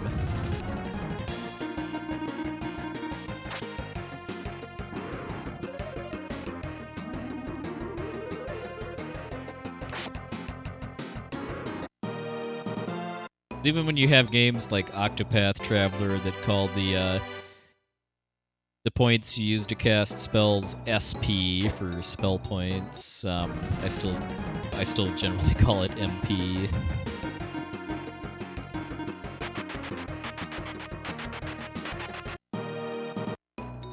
Rip.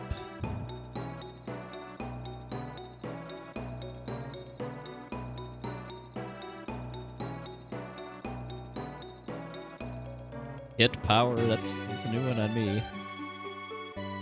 Oh yeah, AP is what it is in Breath of Fire games for ability points or action points or something.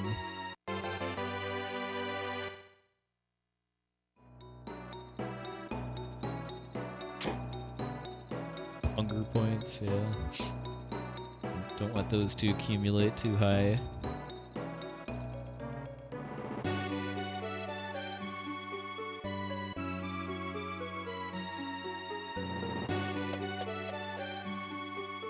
Well, FP to me would be Fumi Punch.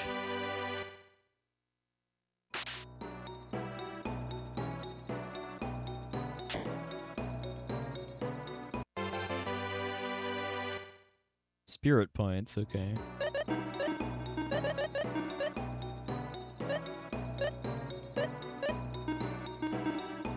Ooh, we get Trick for the LP ability.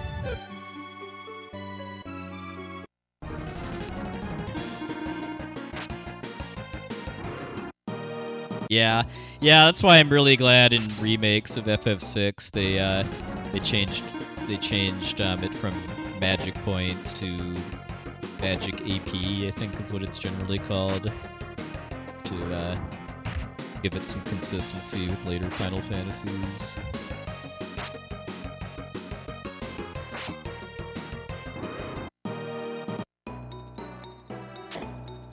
I think in the Japanese version of FF6, they did have pretty different names because it was just MP, but then the Japanese name for magic points was just some Japanese phrase that translates into magic experience.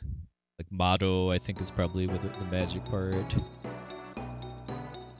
Madora is the menu name for magic in Japanese FF6.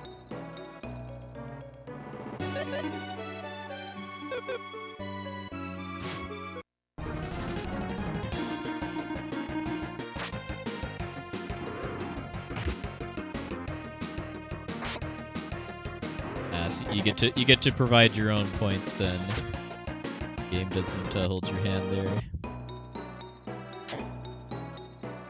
Give yourself a good one, Bog Thanks for stopping by. Blood Rod. But doesn't sound like I really need it anymore.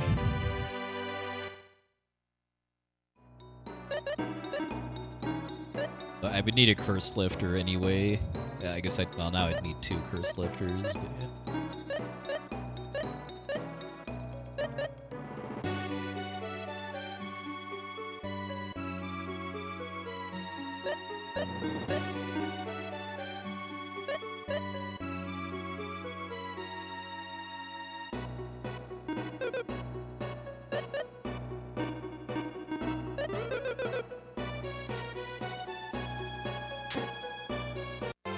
I think the only game that kind of readily comes to mind that did something other than XP for experience was Breath of Fire 1, which had EP for experience points.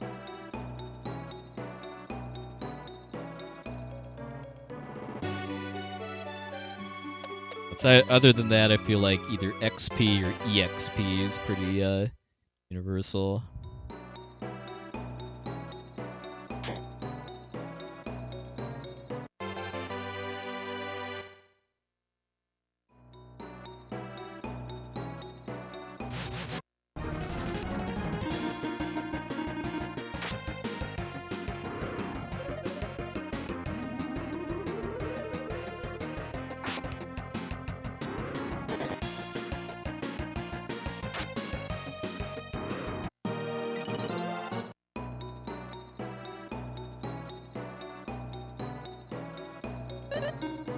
That's a good question.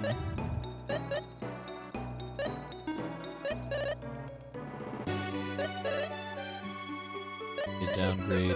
Well, I don't know if there's any equipment in this game that just flat out absorbs certain elements.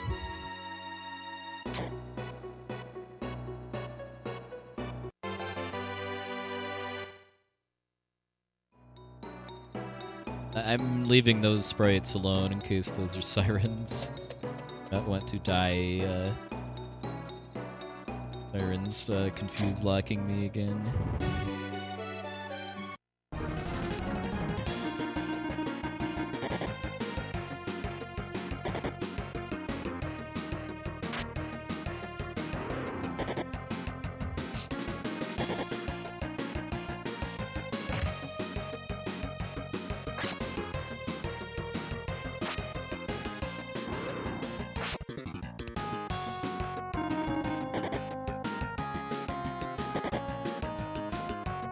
2 attacks.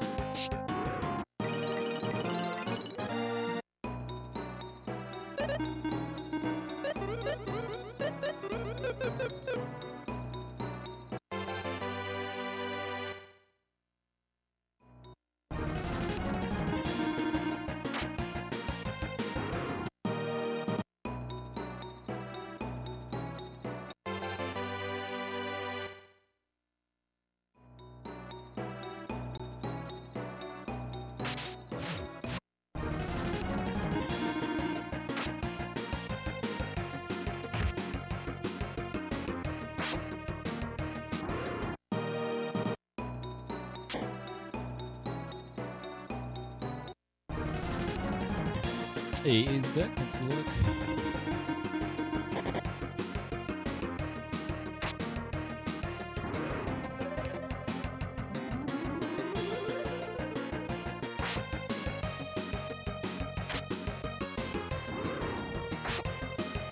Teleport on top of me. This is attempt number 4.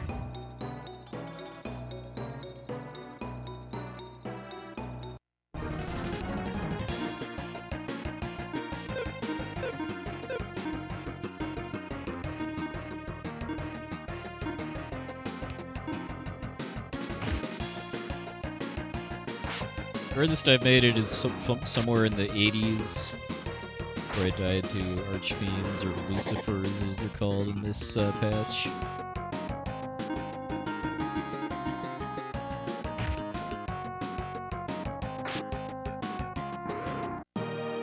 Yeah, I know they're pretty hard to avoid too, because they're super fast.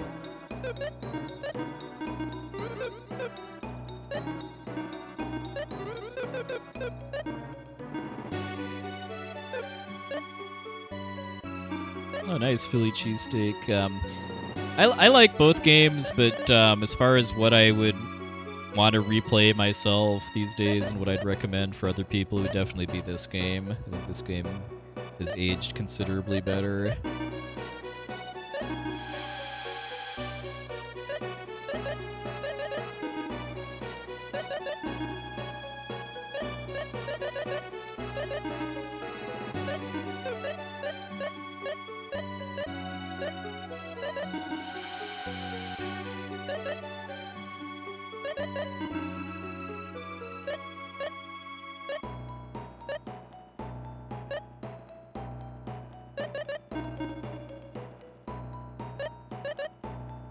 Bat feeding the Takar blade too.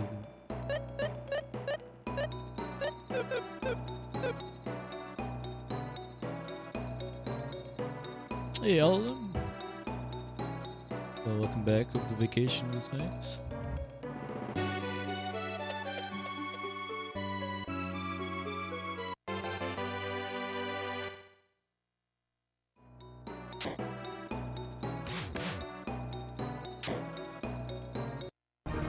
That should be a legit blue chest.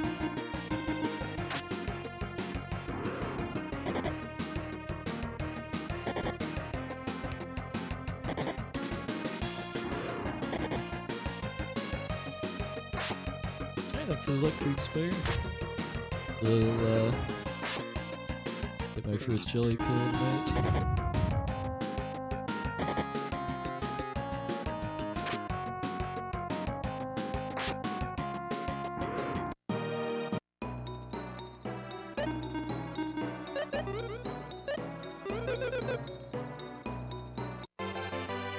Yukiona Ken.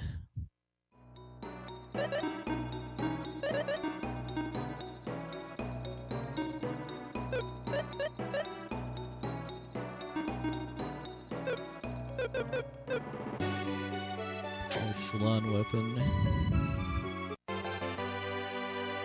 Fake ring. Does that mean it's not a real ring? Fake is the spell that raises your agility in Lufia games. Top right? Okay. Okay, I see it there.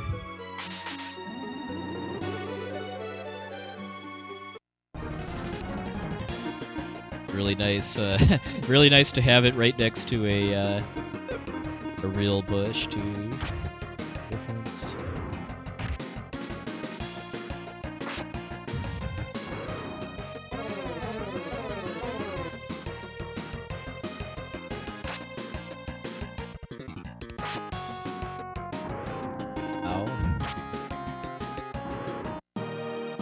Glad Dakar didn't kill,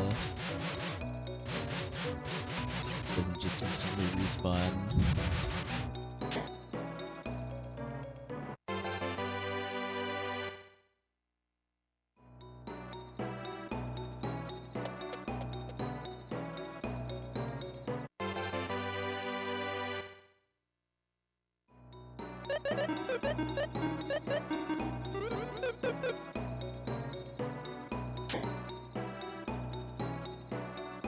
Okay, we're piece of...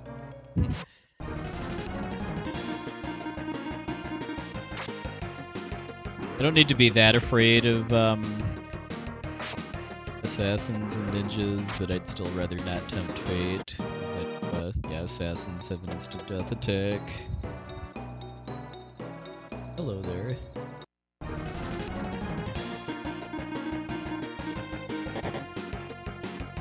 Hey dude, good evening, sir.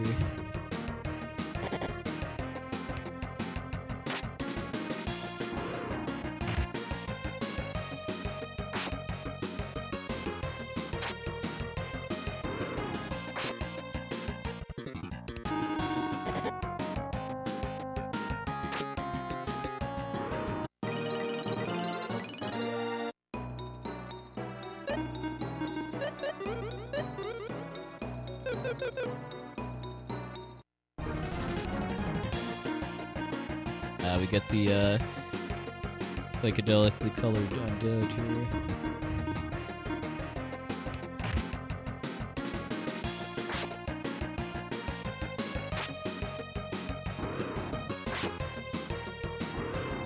Okay, whatever Dakar is sporting there apparently is their weakness.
%20 roll there to not kill it.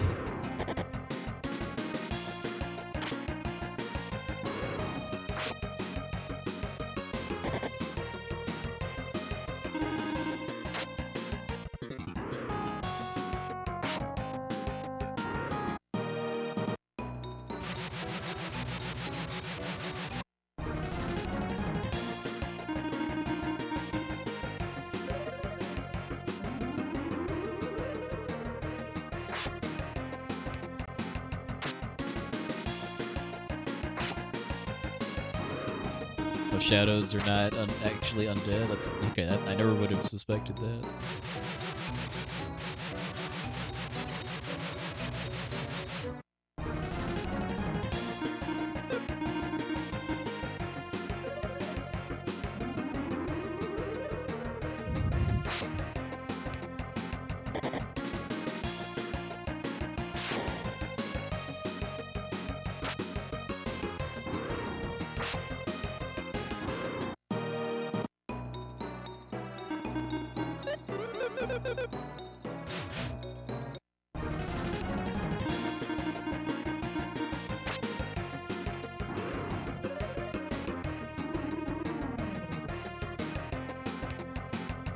Guessing that buffs his attack power with the same animation as Rick.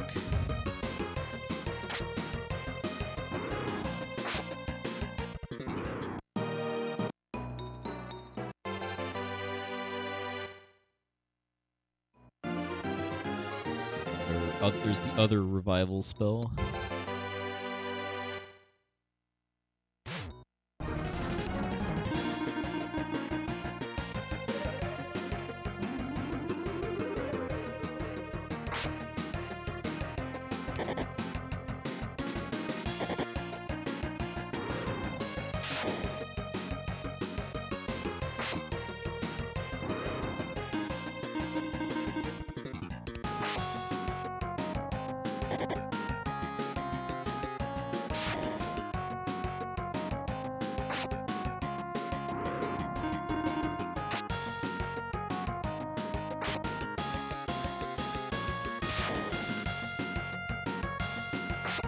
Maxim just pick his own.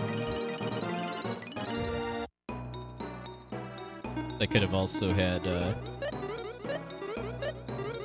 on try to wake up. Hey there. Do I have that?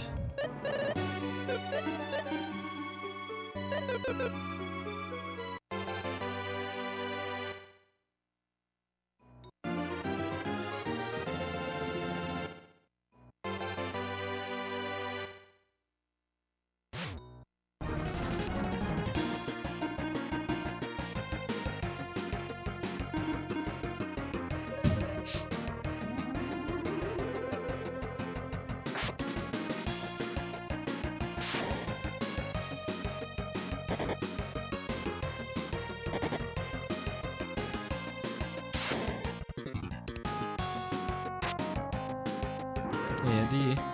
I guess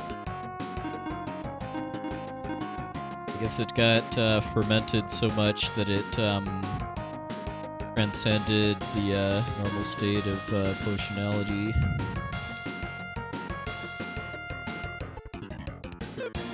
Like I actually have the item. Let's just nuke these. Let's nuke these things from orbit. It's the only way to be sure. Underwhelming. Didn't even let Maxim kill it.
Well, I think the idea of running this game with zero manipulation at all, even up through the catfish, is something that's relatively recent.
Amia sounds like something that might be able to confuse me or put me to sleep or something, so let's die. I think probably my best takeaway from that party room was the rally spell.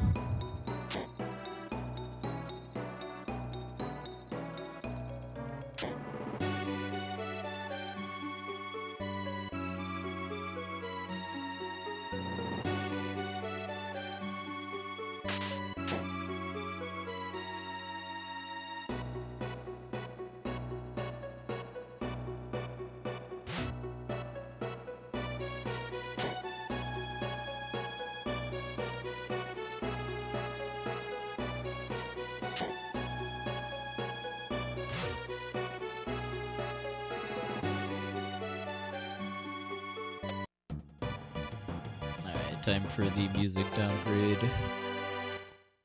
Game has so many amazing dungeon themes, and this is what they went with for 60% of the ancient cave.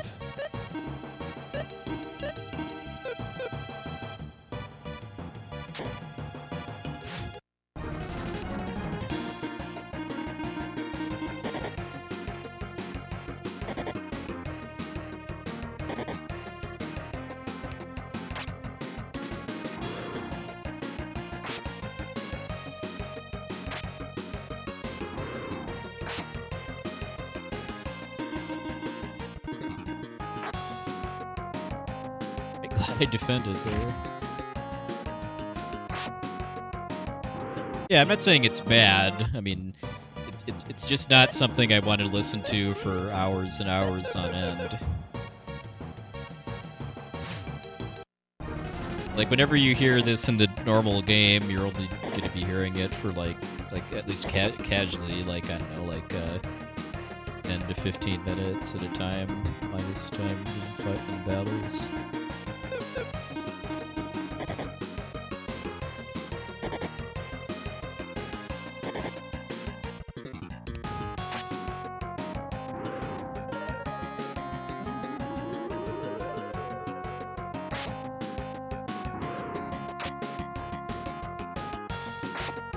Really critical hit, apparently.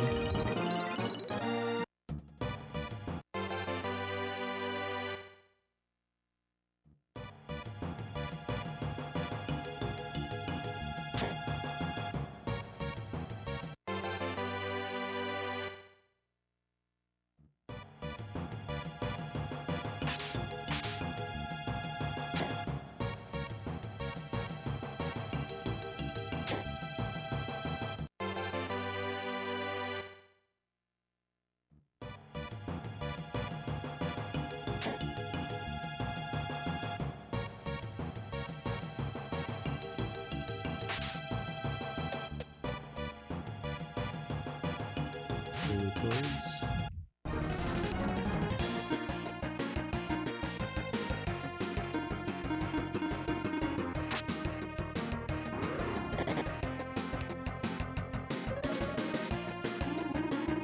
As amazing as the sprite work for the monsters in this game is, I still can't not see those Medusas having like salad basically for hair instead of snakes.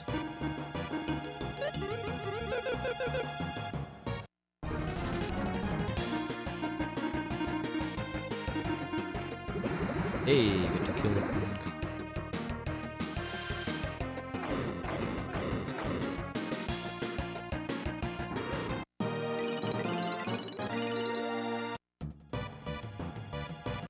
If you're doing a serious Ancient Cave speedrun, then the general idea is to try to avoid all combat except for cores. Hey, Biscuits, it's going okay so far. I more or less already have pretty much everything that I need in order to kill the jelly. It's kind of lacking for, I don't know, just a few kind of nice-to-have things.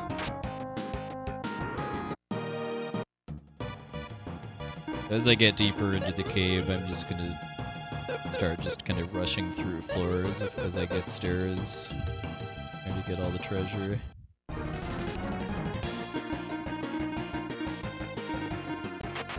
I have a ring that can cast Trick.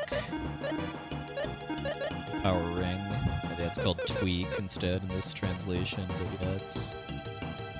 If I don't actually find the spell, then I can do that.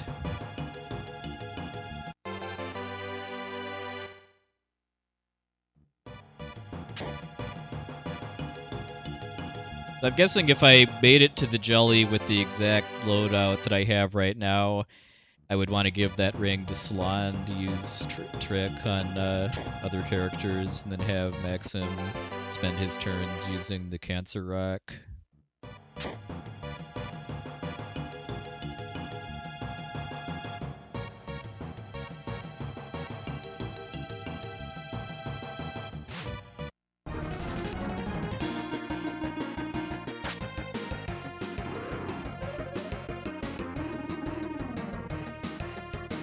And should I just have her? Should I, if that's the case, should I just have her use trick on everybody except her then? 3 guys, basically.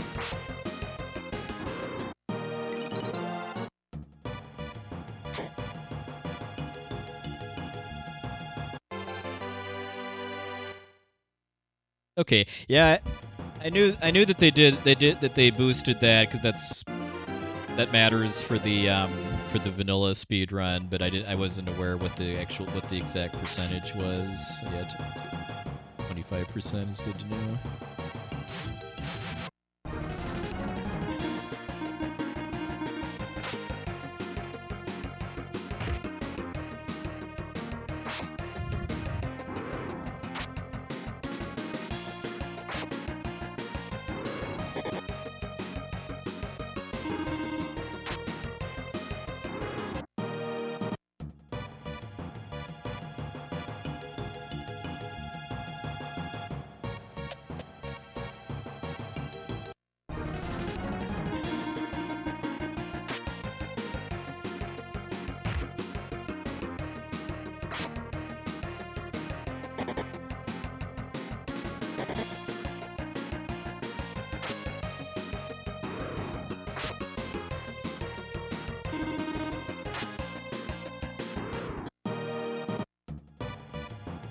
I'm getting to the point too where I can start trying to level up Fumi. I have some monster for the jelly.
That's an interesting name for a hat. Okay. Okay, I guess that's what it is. You know what? We're gonna feed it to Fumi.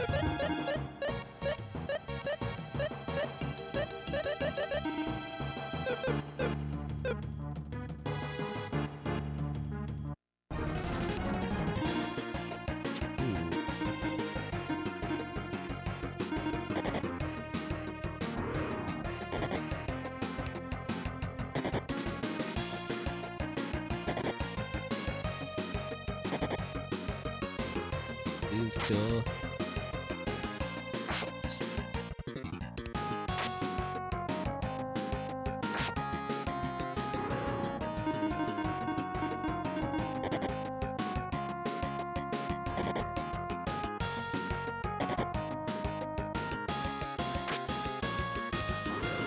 Should be fine now.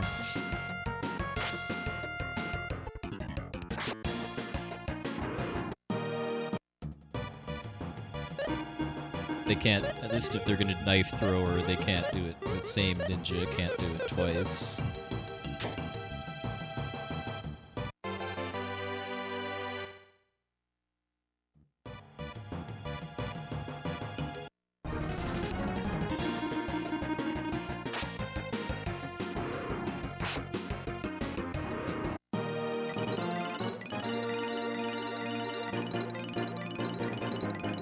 The Fumi level up. Absurd.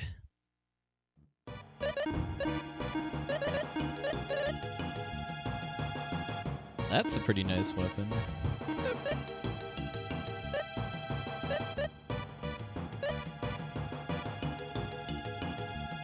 That's literally every stat being increased too. Nice.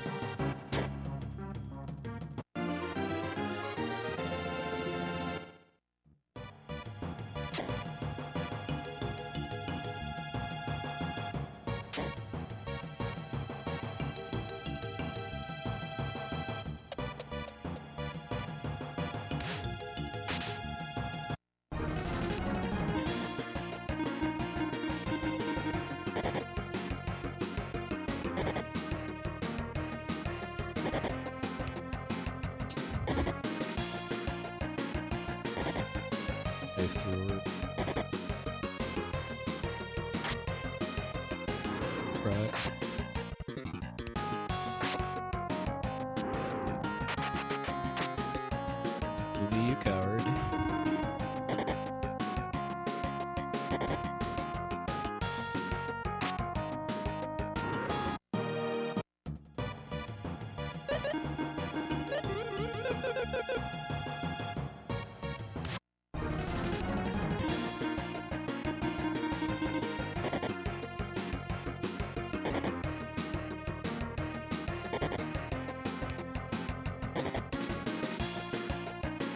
Thing I definitely do not want is all three of them to use Knife Thrower.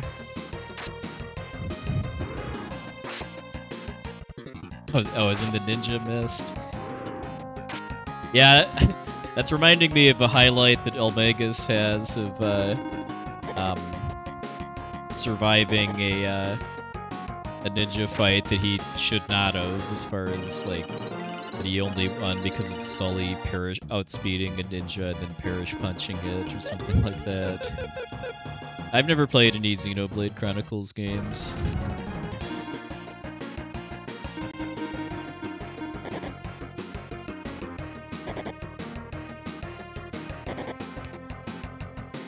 I watched speedruns of most of them though.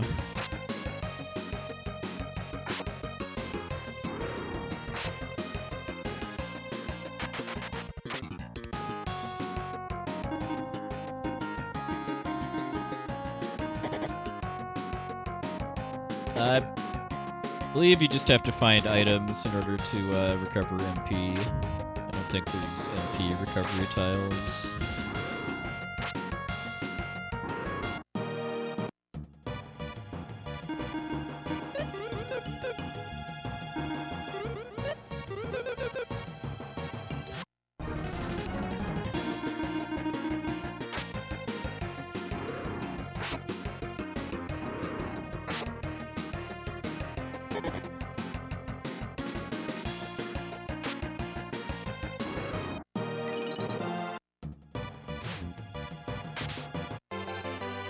Hydro Rock, I know that's good.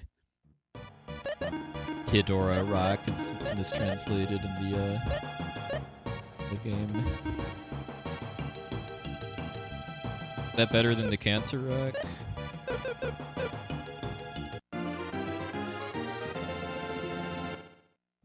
And then it's better for all stats except defense.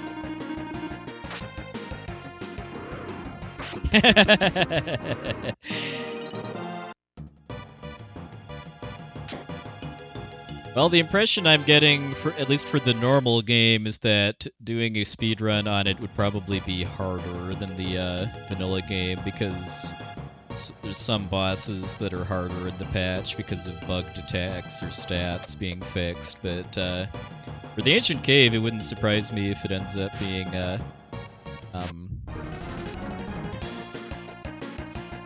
being easier because of the red chest glitch being fixed.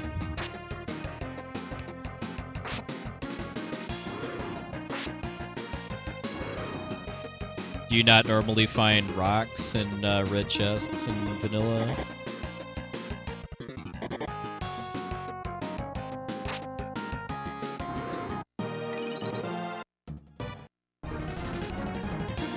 Get ambushed at least. Oh, okay, so rocks are part of the set of... So yeah, I think Elmegas said that it's basically just everything except body armor and weapons you cannot find after floor 9. Yeah, this game came out it's either 3 or 4 years after Mystic Quest and was made by a completely different company.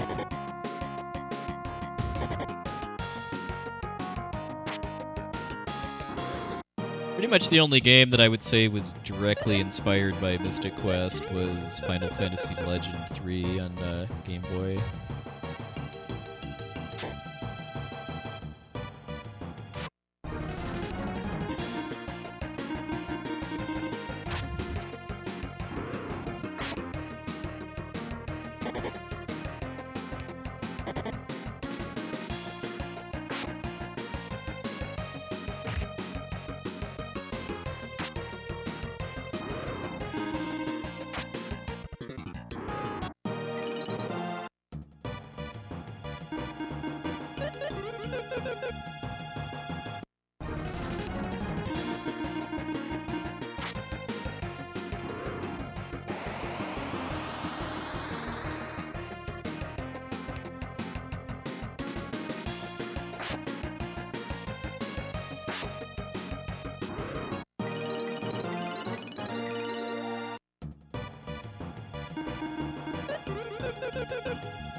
Just want to make sure. I'm always trying to be careful when I'm doing sources, just because I know those go next to Providence when I do a sort.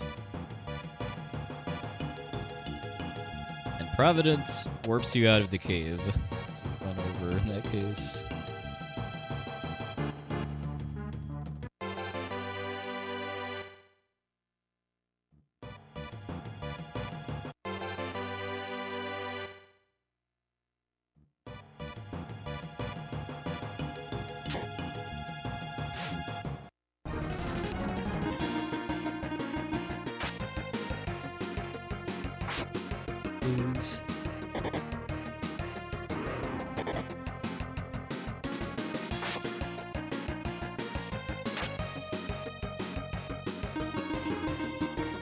I gotta appreciate the flying tongue on that dinosaur sprite.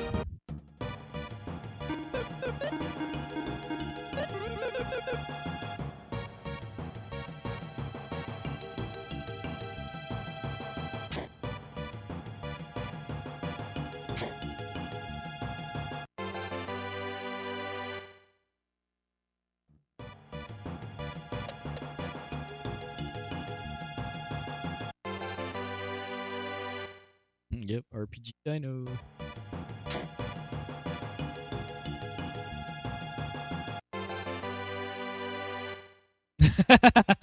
Shadow Killer came prepared, I see.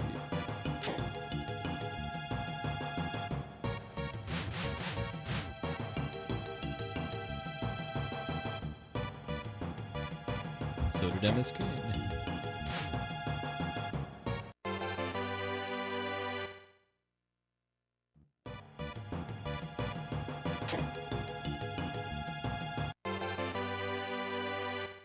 Rapier. That sounds decent, but probably not better than what I've already got.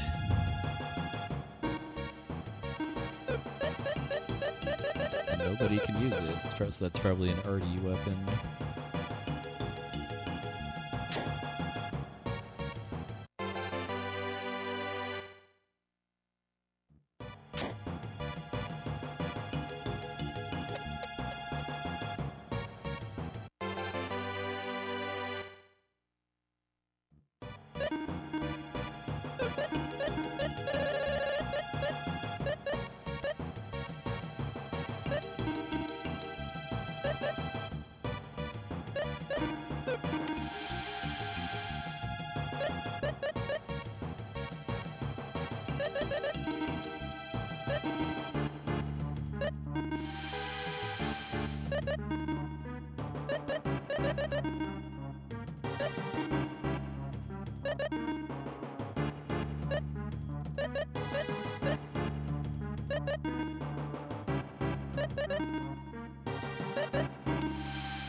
Hey, you're so good on our stand by.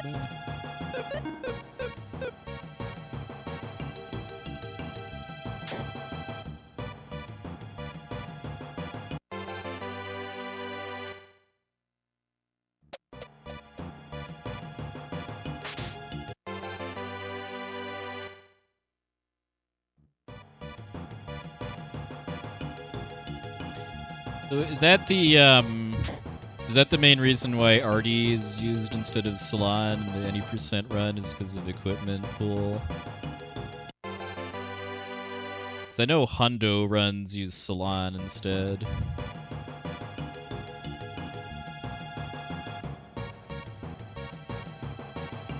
Oh, he's faster, okay.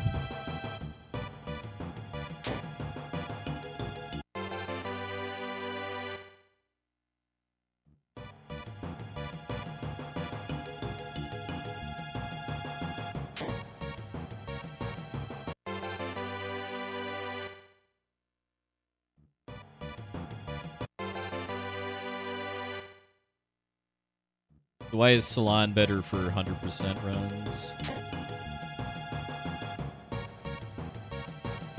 Does she like have better? Is she better at high levels than RD?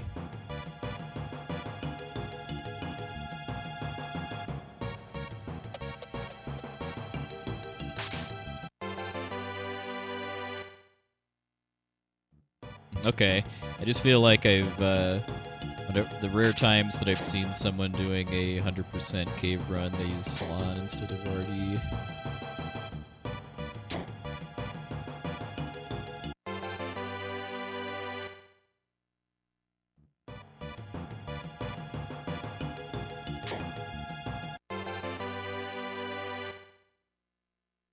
If anyone's wondering why I'm not using RD, it's because I'm playing this as part of the normal game instead of from gift mode, which means you don't have total control over who's in your party, and I want to do this while I have Dakar, because Dakar is the best weapon/IP ability in the game for fighting the jelly.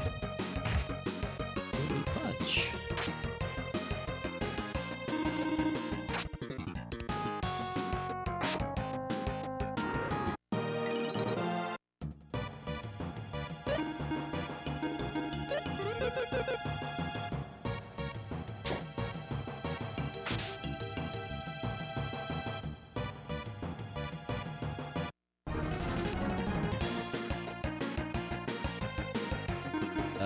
Okay.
Another Dakar blade. Well, good. Only Dakar can use the Dakar blade. Otherwise the name wouldn't really make sense.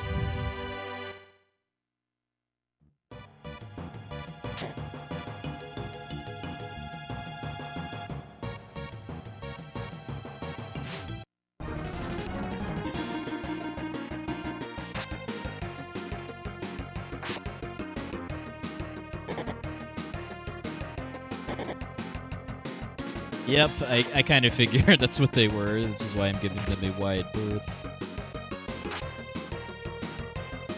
They don't look particularly aggressive.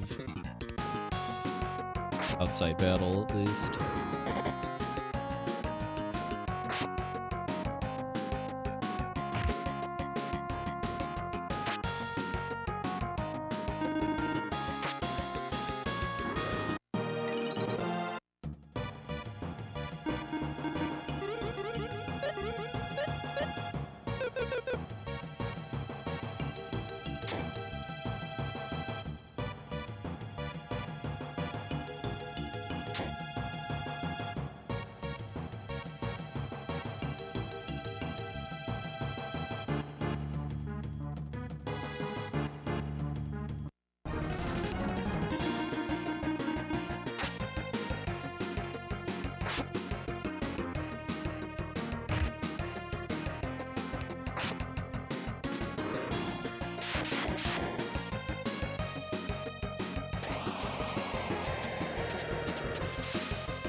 One of those, might as well get her MP back.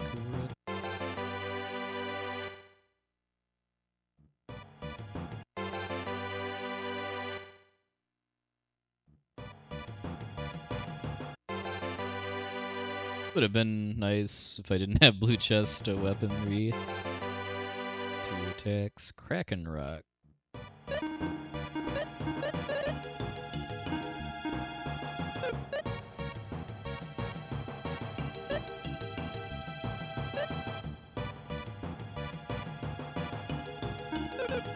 He's slow already.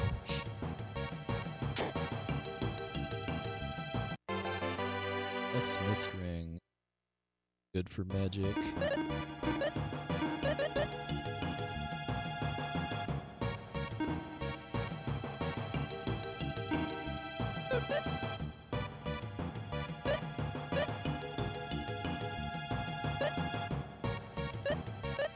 Some extra defense, I guess.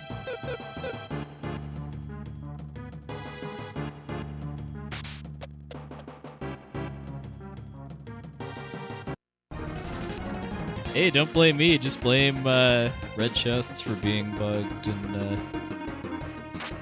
normal game.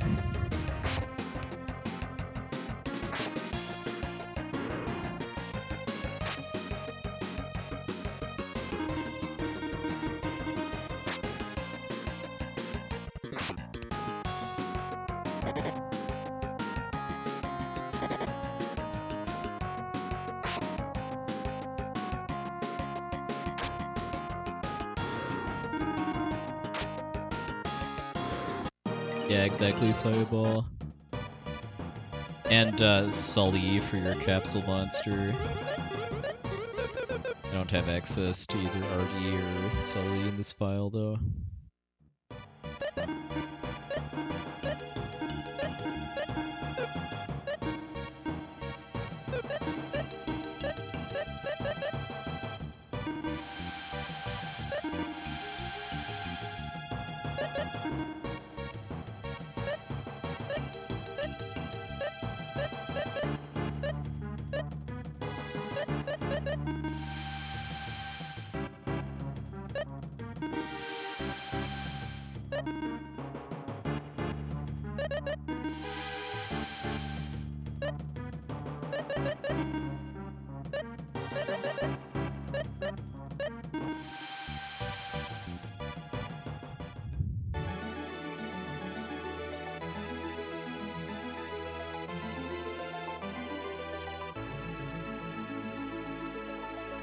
Always appreciate how the background, the wallpaper background for the Capsule Monster screen is Fumi's.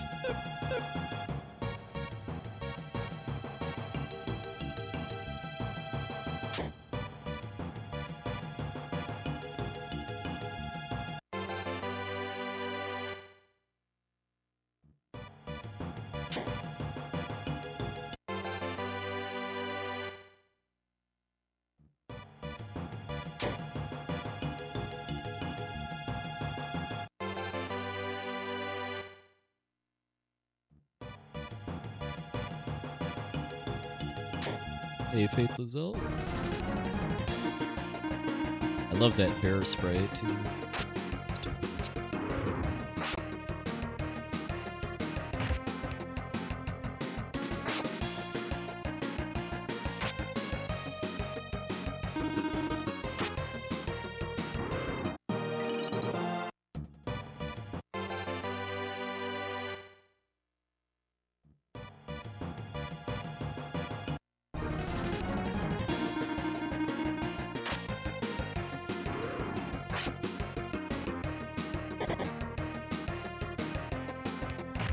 Fumi Punch. And those Fumi Punches are getting a little meatier. Ways to go though.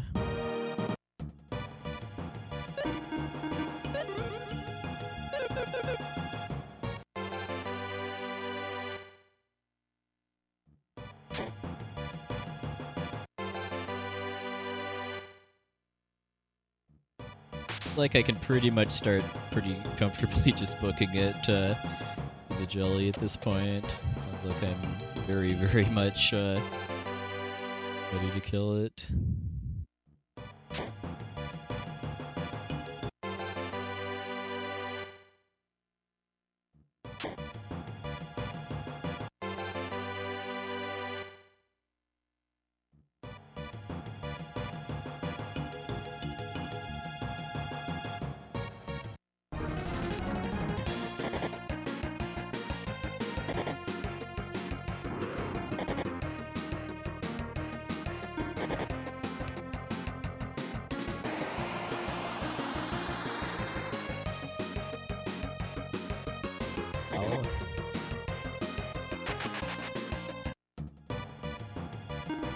A good surprise attack.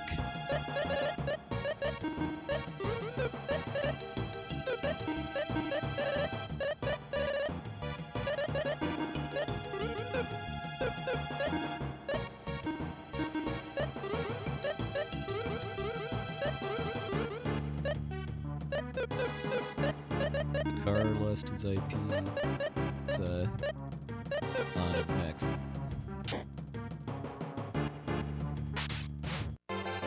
I'll take some damage between now and getting to the bottom, though.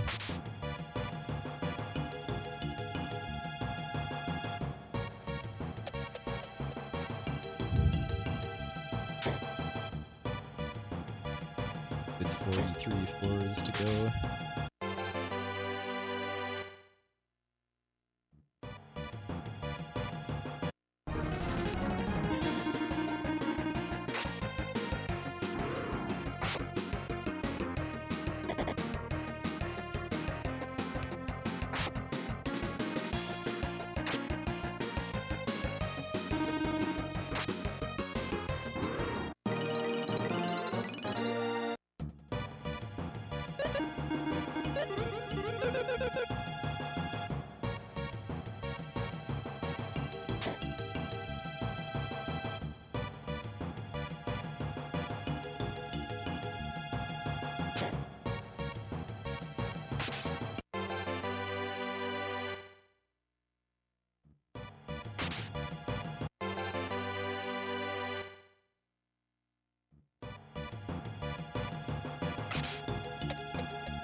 Trivia.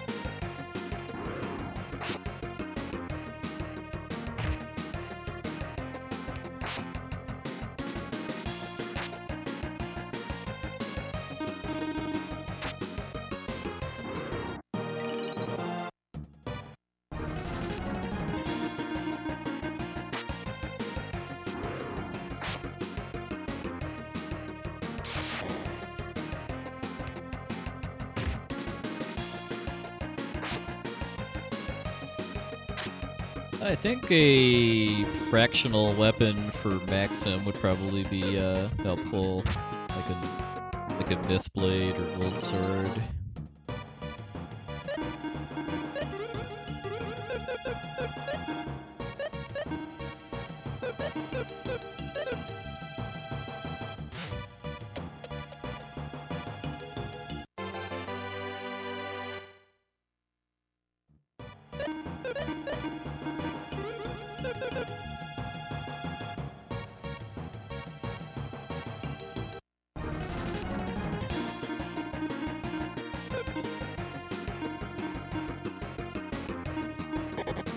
Ooh, we get to kill a no-core.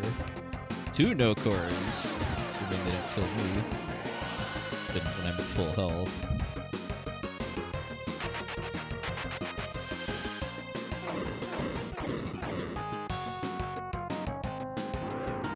Get, about 100,000 experience.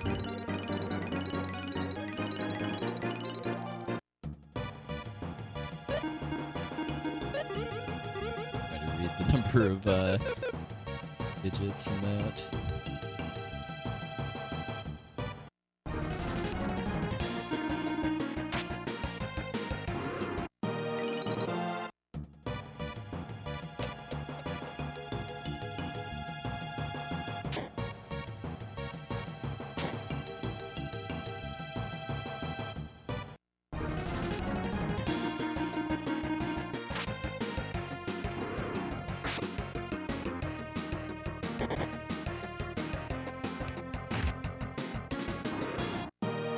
Go Fumi.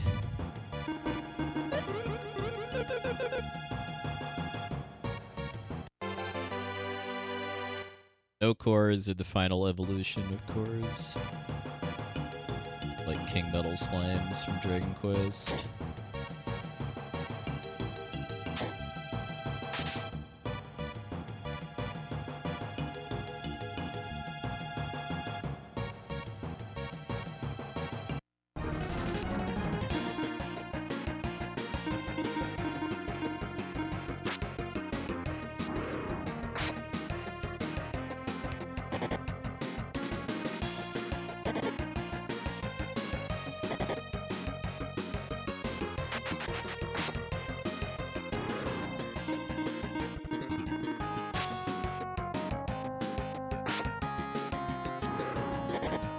Front row Maxim when I'm fighting these things, just because you should one-shot them with his fire sword. Bro.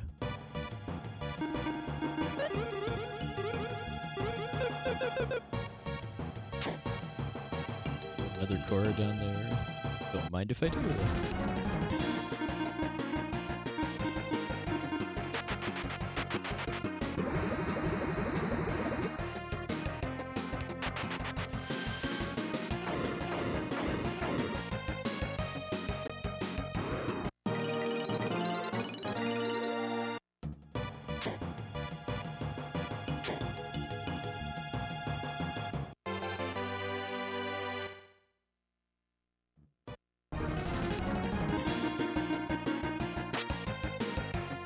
I know the gold golems are the one to watch out for, but I don't think those are until deeper in.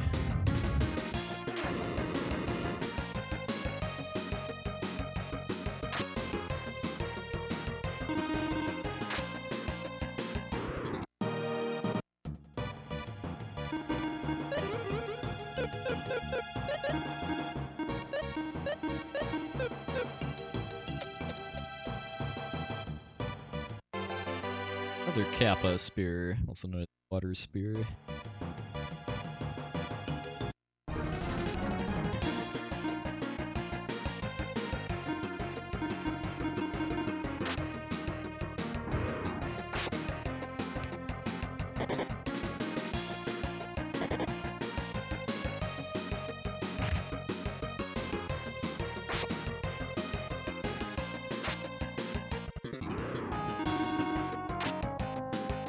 Snow gas is an interesting name for this.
Angel.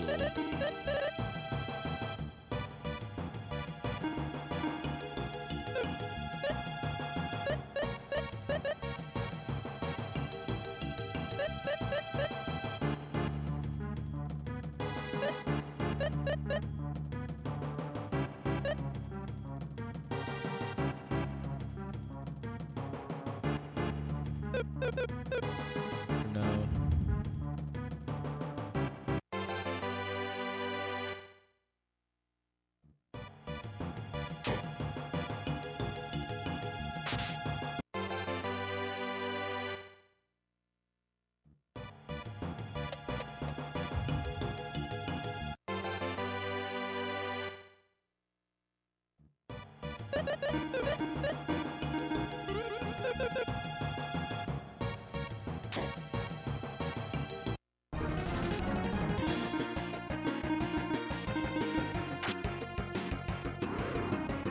Thing that looks like a beholder looks very spooky to me.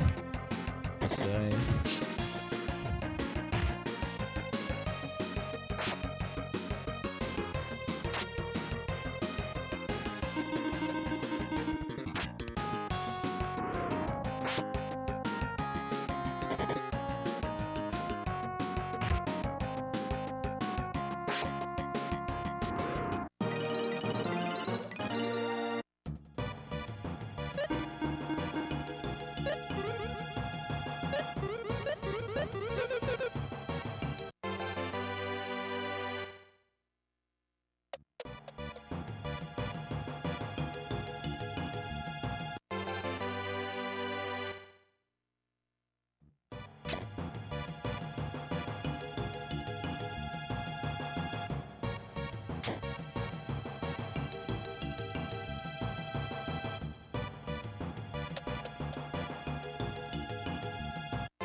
Now, this game was made by a totally different company than Evermore, but I always respect how Super Nintendo RPGs, period, often have some commonalities.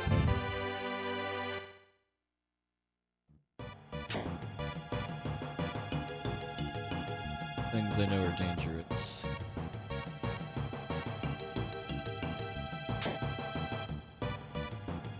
Mess with it.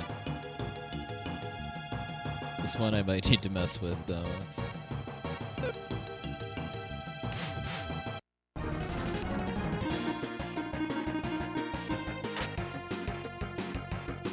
Please.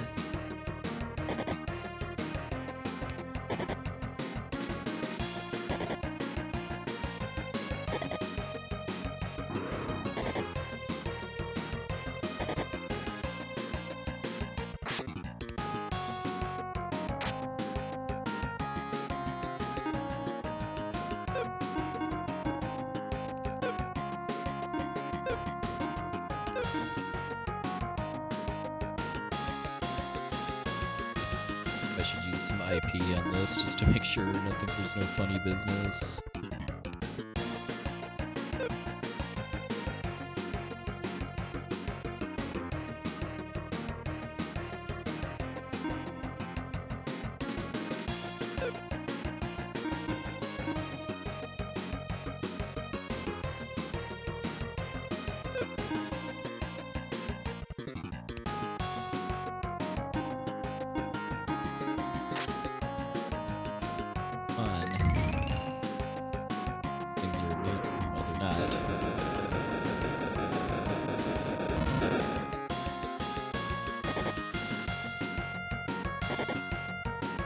Hey, Parsa, thanks for luck.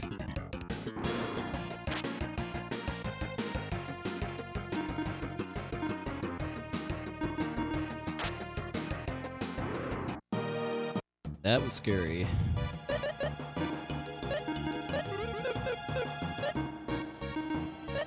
The FF3 runs have been doing well.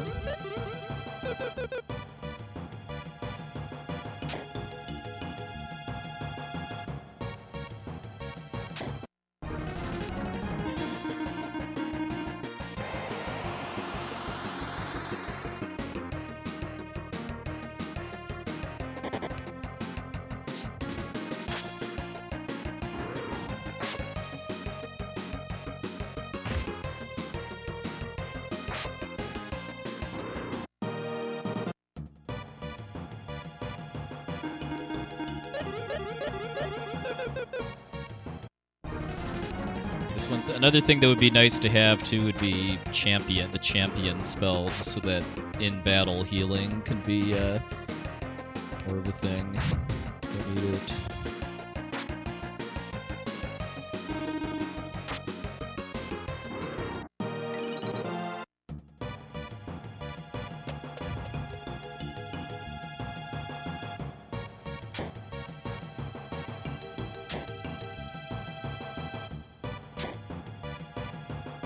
Nope.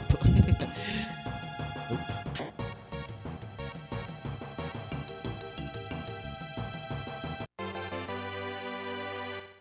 Oh, Valor is a full heal? Okay.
Yes.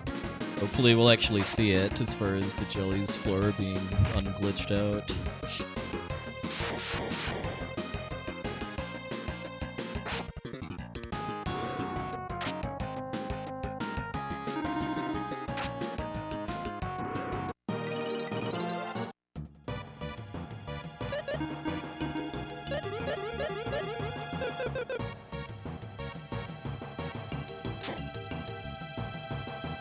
Yeah, same.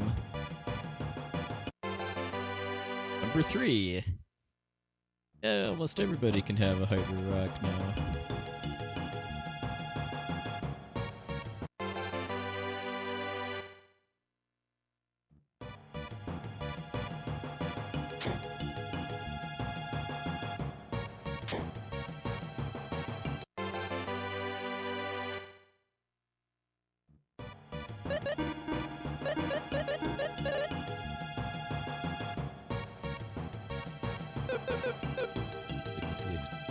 For now.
There we go.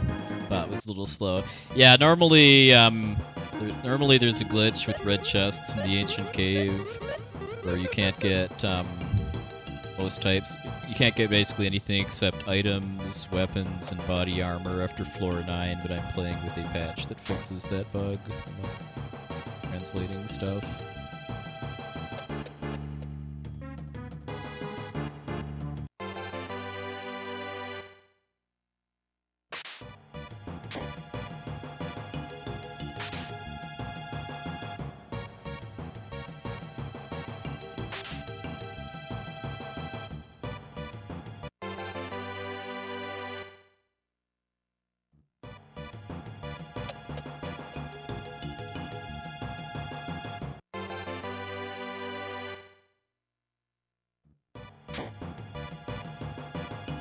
If I don't finish it tonight, I'll have to update that command now that I know that rocks are included in the bug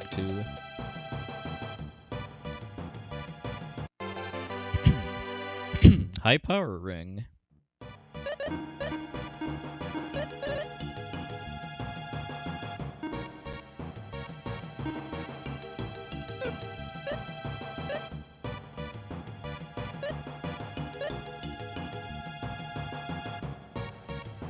Oh yeah, I mean, it's very, very possible to beat this without the patch.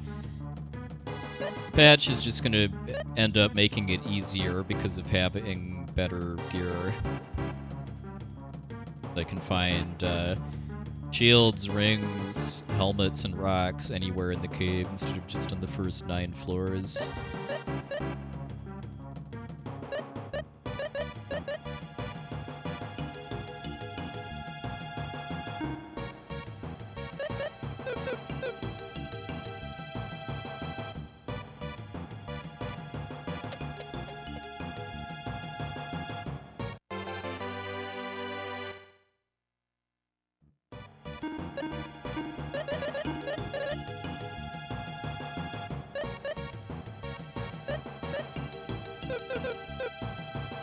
Zircon is one of the best types of equipment.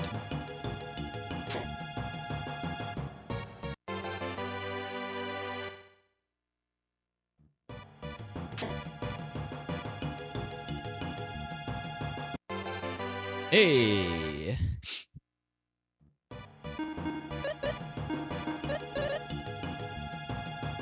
Alright, so I'm assuming this is just absolutely free now, assuming I get there. Don't lose my IP in the way.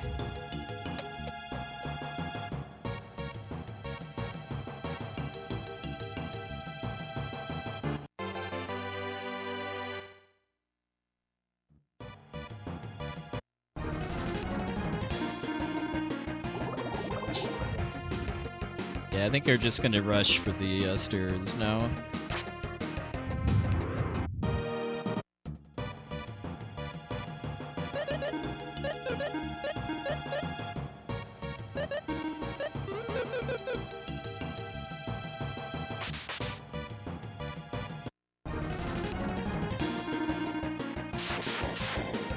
Sure, Maxim will get his IP. Well, Maxim that's probably enough right now, I'm guessing.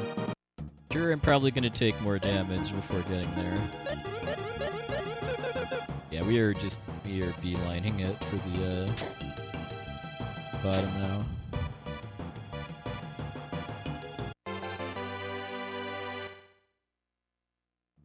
Picking up conveniently placed goodies in one.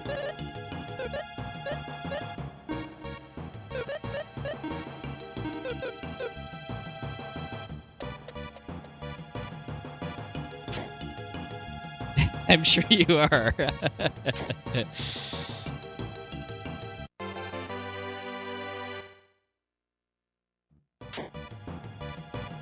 I know, like, in the normal game, just filling up all of your equipment slots and all of your characters is very rare.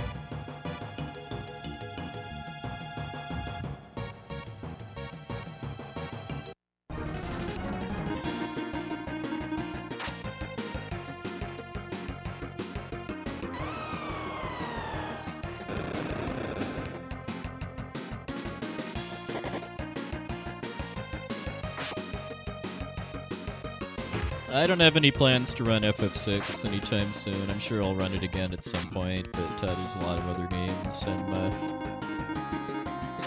interested in right now.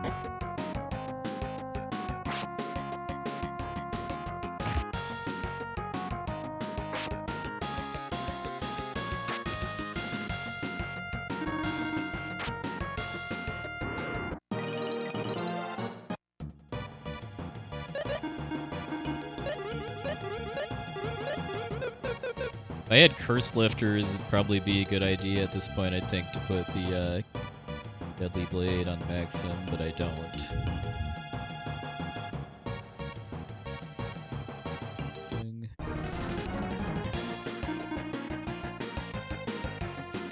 Let's do Deadlies work on Archfiends?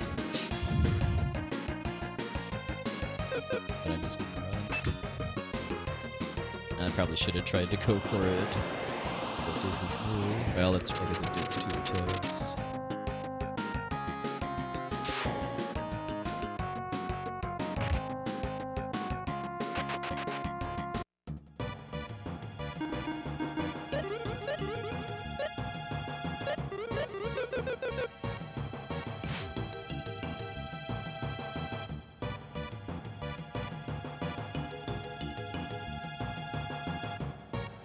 I have a feeling I'm not getting out of this one.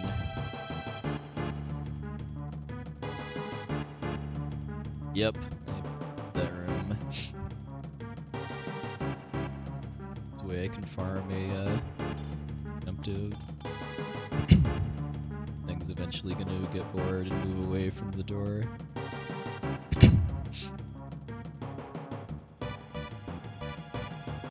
Okay.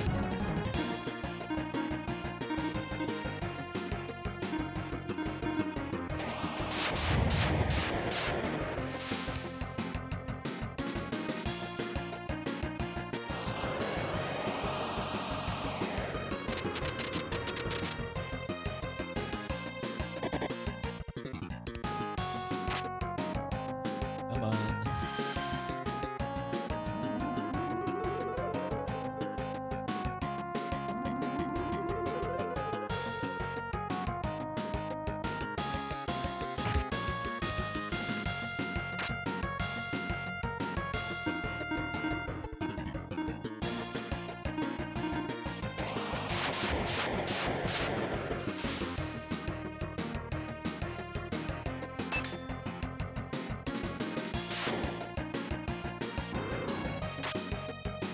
Alright, it's time to run.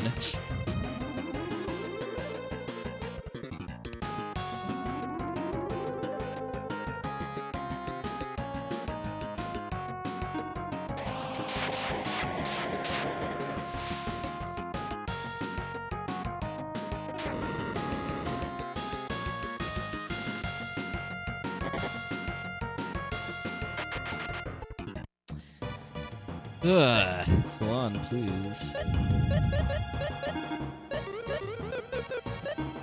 rally spell there, too. Well, I lost a lot of IP out of that.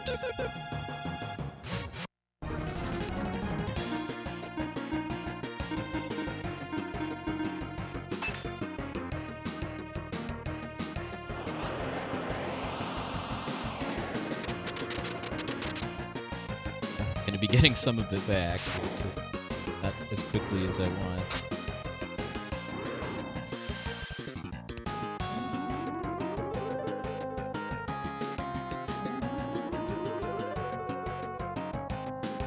I do know about the trick to use dragons on the bottom floors to run away from them repeatedly and farm IP, though, when it comes to it.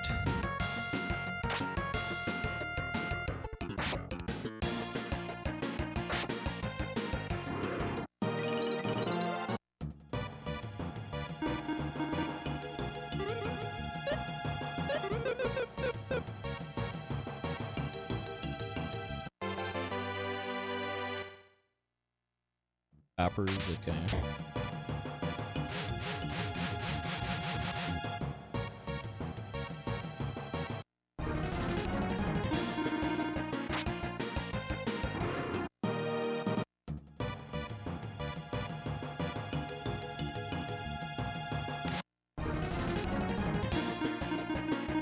Wind genies, I think, are the scariest version of those.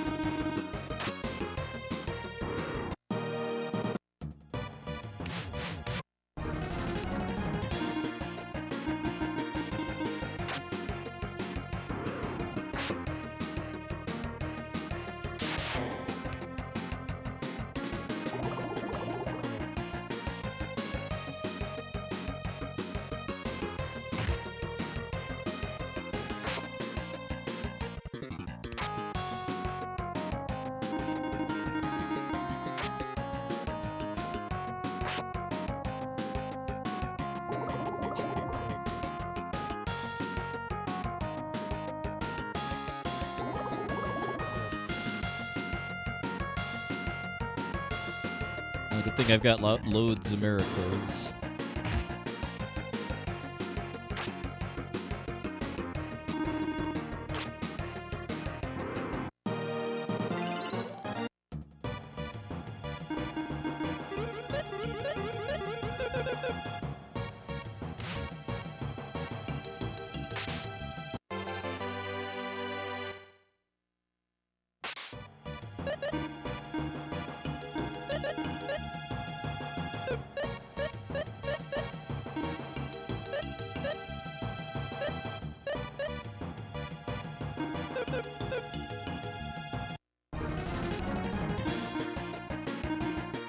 These things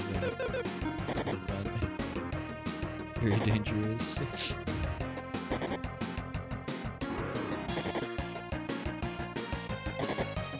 Try to sneak heal between fights, then sneak past.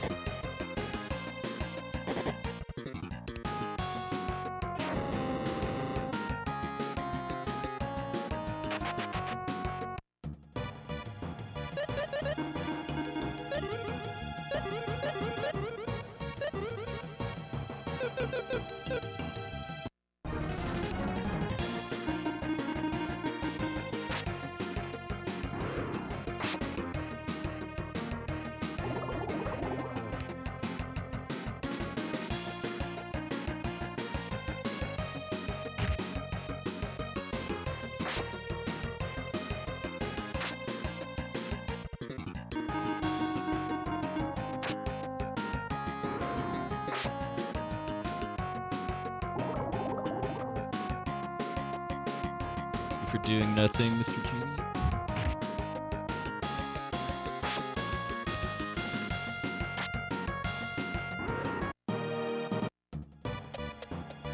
Alright, didn't have to fight the Old Sword. Well, I think the Myth Blade is better anyway.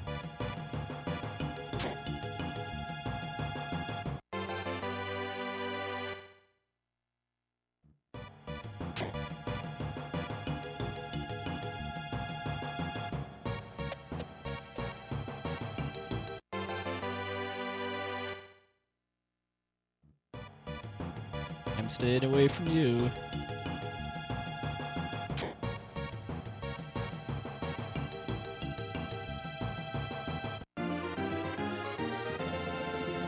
Sorta worth it, I guess.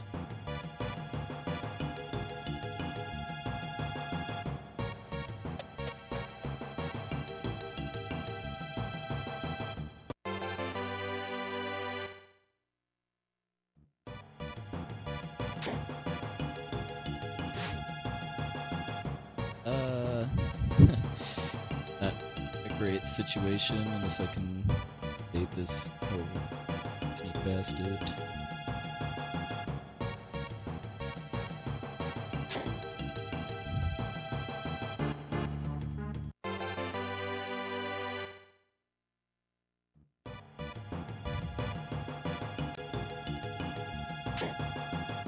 Alright, good. Got past all the Archfiends.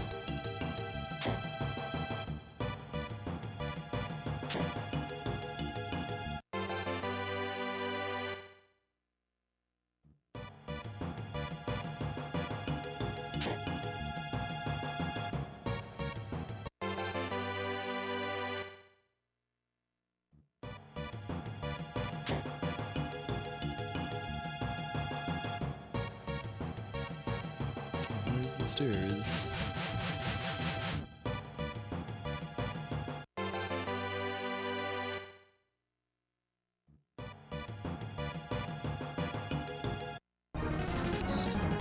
Okay, it's not an Archfiend at least. Alright. Could have been a rep, actually, if that was Archfiends and they back attacked me.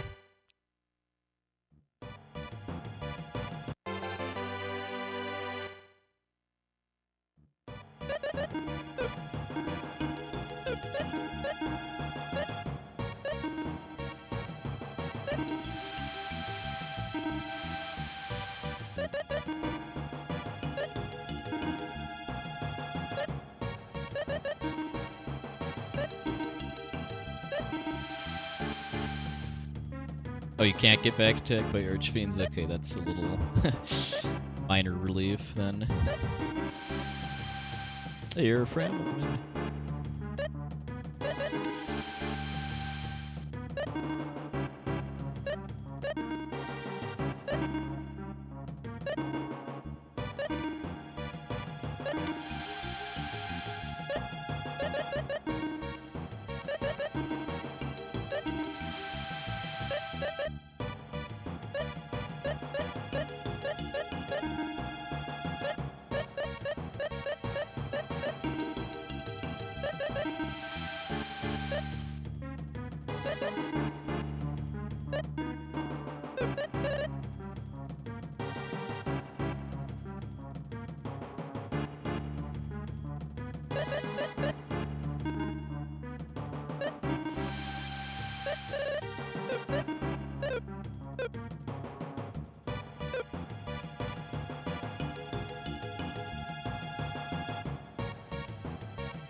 Room of Zircon Sword.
Alright, 15 floors to go. Can we make it?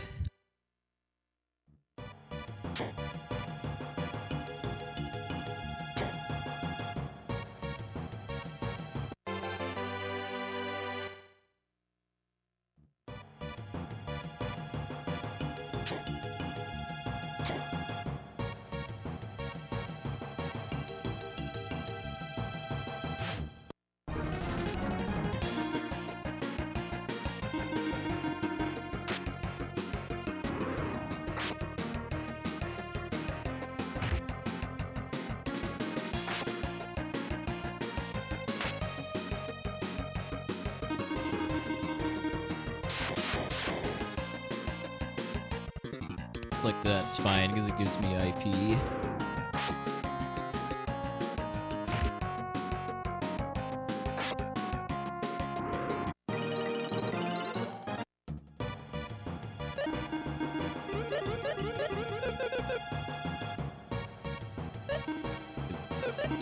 Next, some MP to Valor.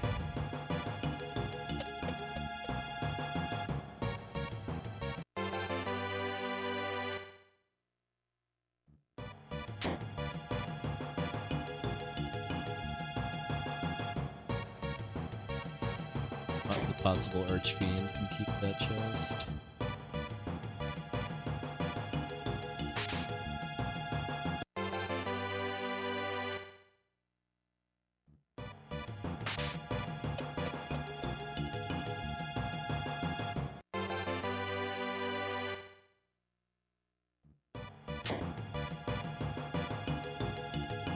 No more Archfiends? Okay, we just got dragons to worry about now.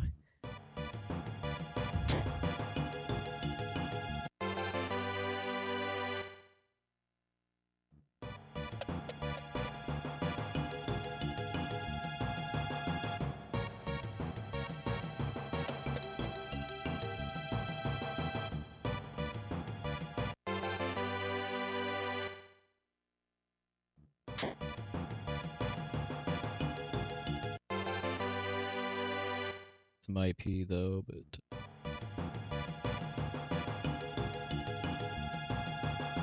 I'm gonna not kill the jelly just because I couldn't get IP.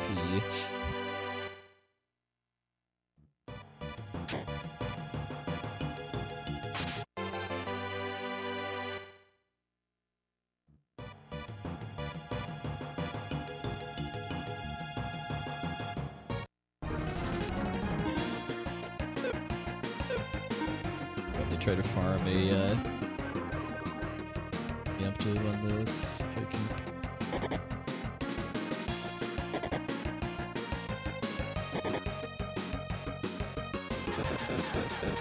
Come on.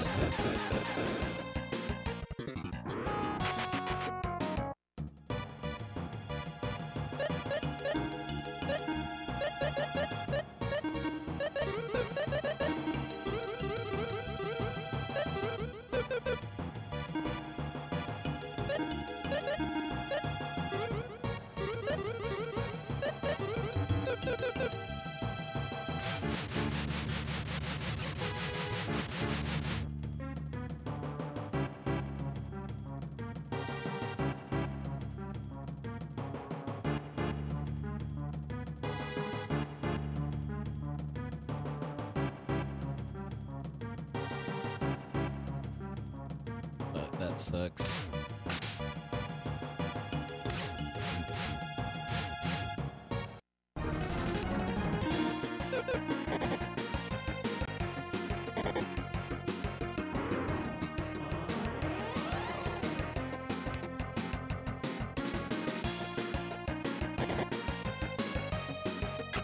Okay, well that's really what I need.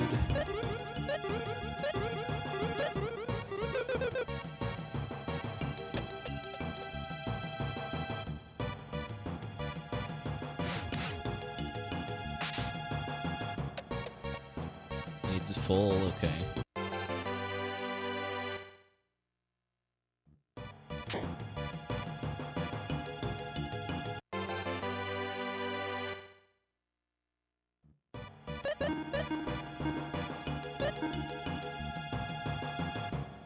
Probably 20 magic defense is probably better.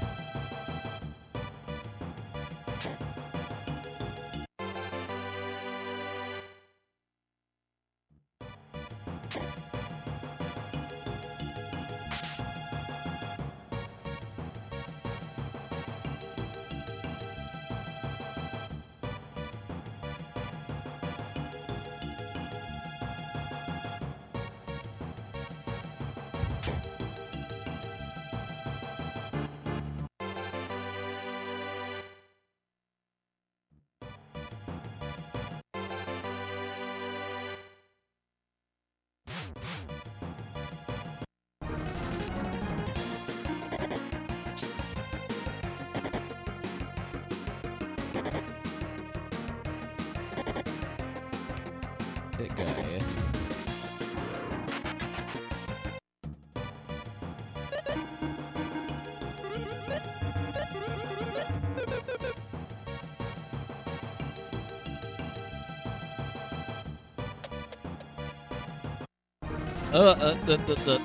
Well, at least I'm right on the stairs.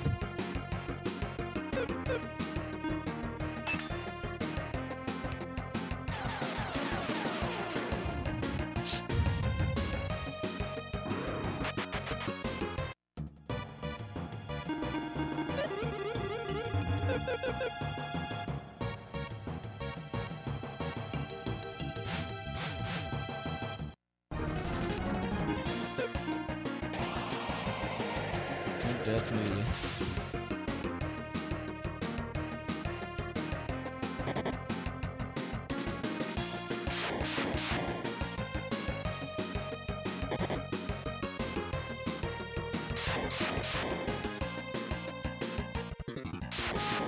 Okay, that should be good for Guy now. I don't get perished.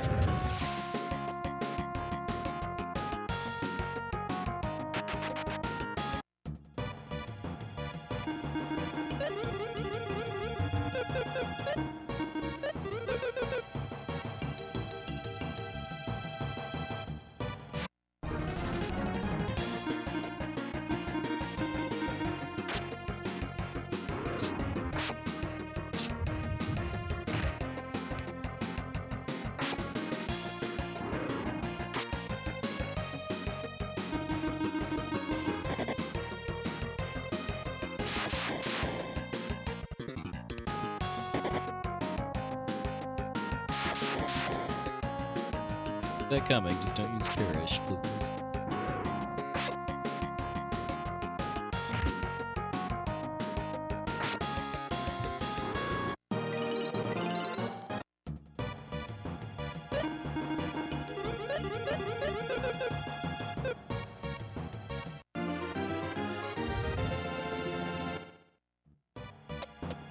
Okay, thank you, Mr. Drip.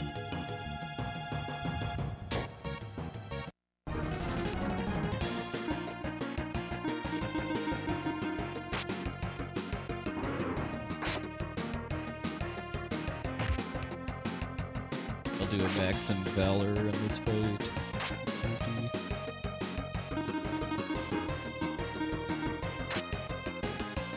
Eat it though.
Now these scary encounters, they seem to be,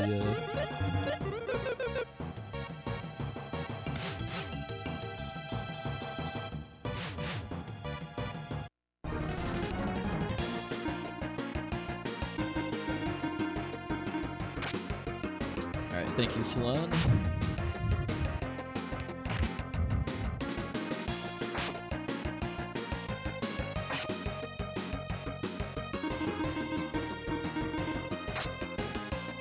Thank you again, Salon.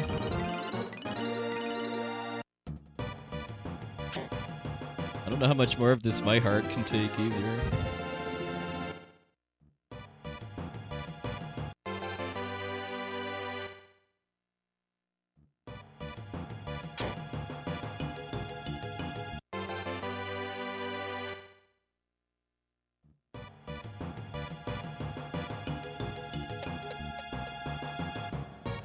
That's a lot of dragons down there. But we don't have to deal with them.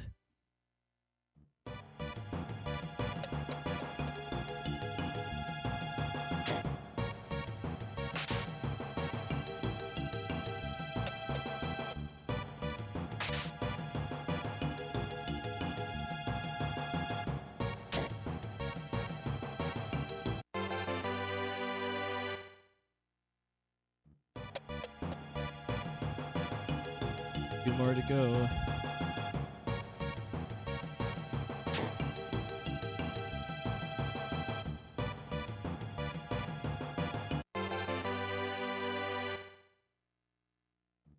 Oh, I'll take any and all help.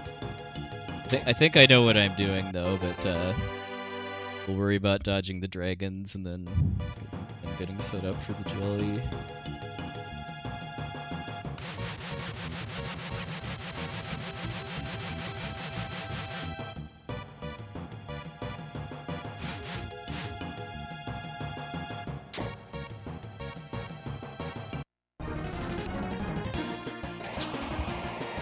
Don't do it, don't do it.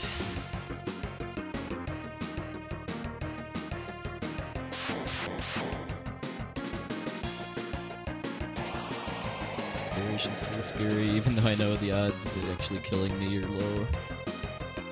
Okay. Ah.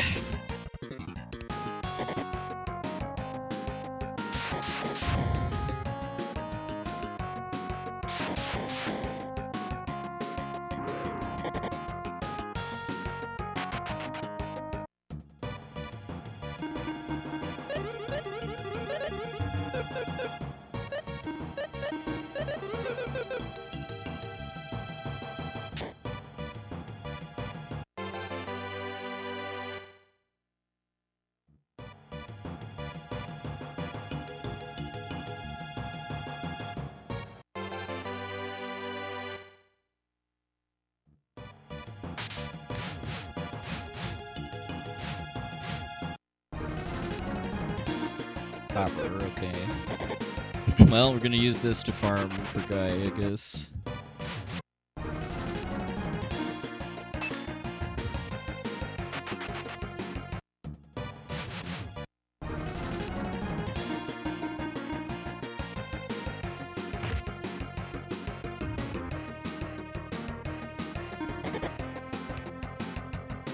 I need full IP on Guy in order to be guaranteed to kill the jelly.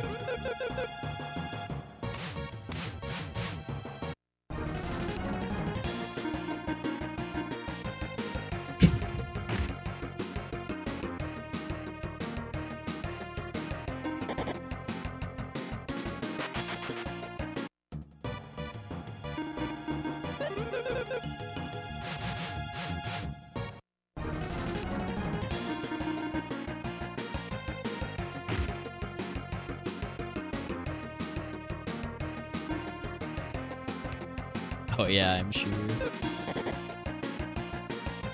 Yeah, the Billy Dragon just will not hit Guy or use the AoE attack, because I'm assuming all dragons have some kind of AoE attack. This is my fourth attempt, although just beating this at all. This is not a speed run. Hey Barry, good evening. Welcome to the stressful bottom floors of the ancient cave.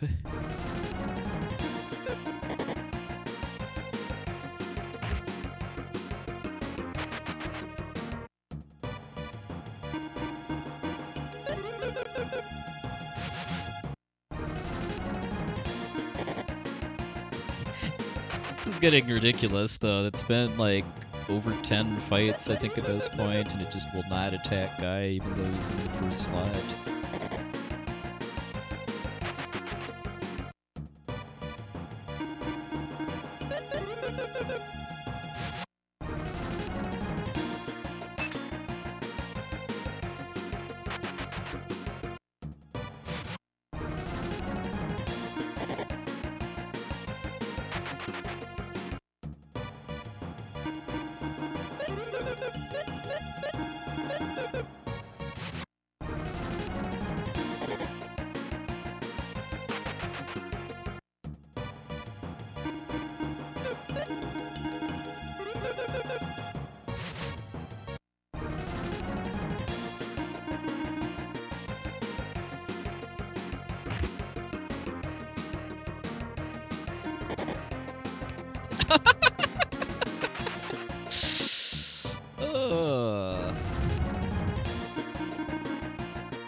No words need to be said there.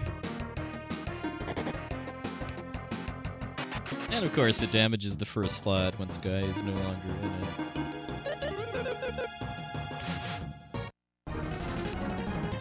Hey, County seems.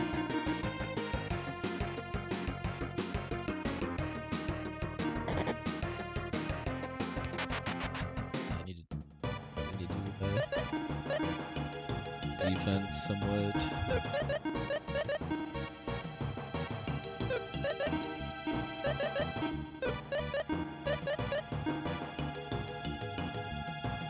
Oh, no, not heal. Yeah, okay, yeah.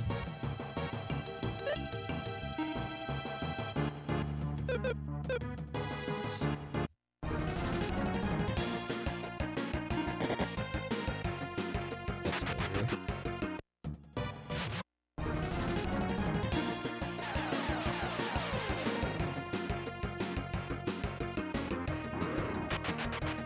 Now we're getting there. And now I should probably heal him.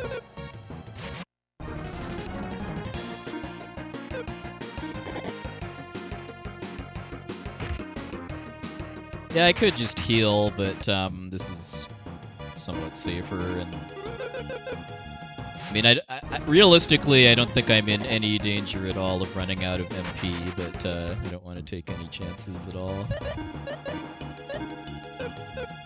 Alright, we're out of here.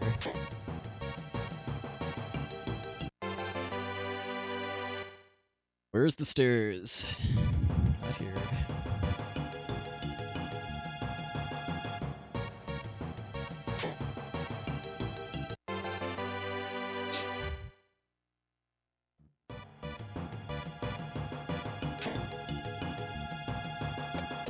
Alright, let one more floor.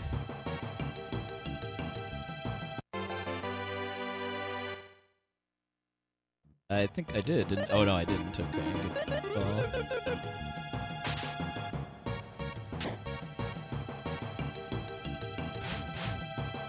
Hey, Shi, good morning.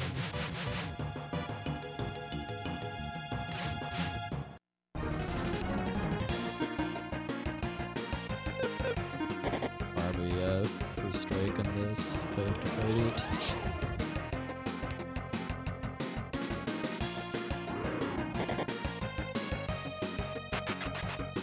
Woof.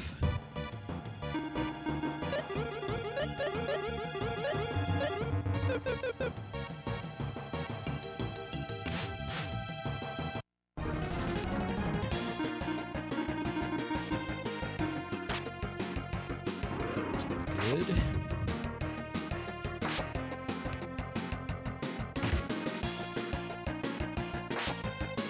I'll try to evolve Fumi as much as I can.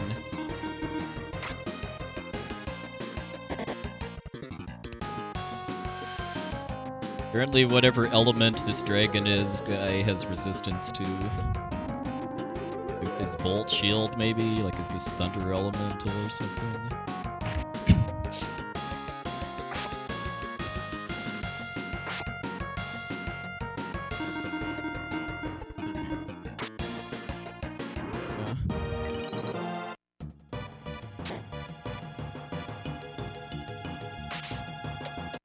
Alright. We get to see the true form of the Ancient Cave final floor. We get set up here.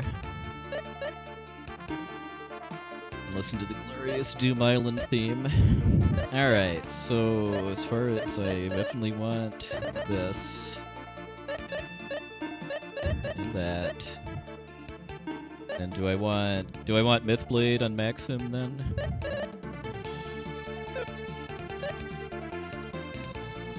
Okay, then I don't think I have a Curse Lifter, so Salon doesn't matter. I should probably give her the, give her a ring to cast Trick.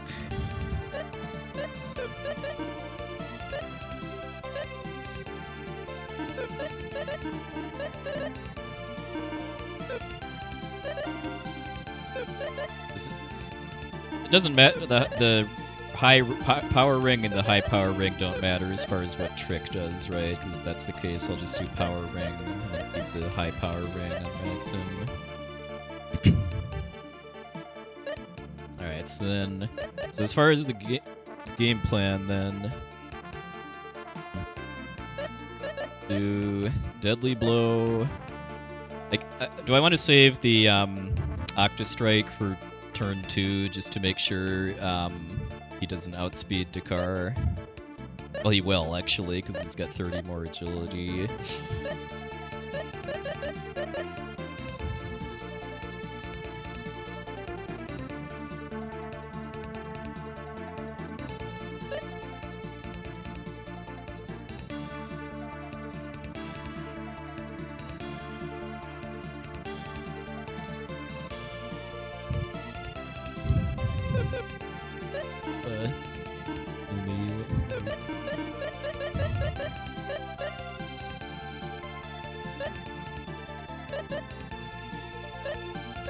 Save my blue chest up.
I think that's probably all we're getting.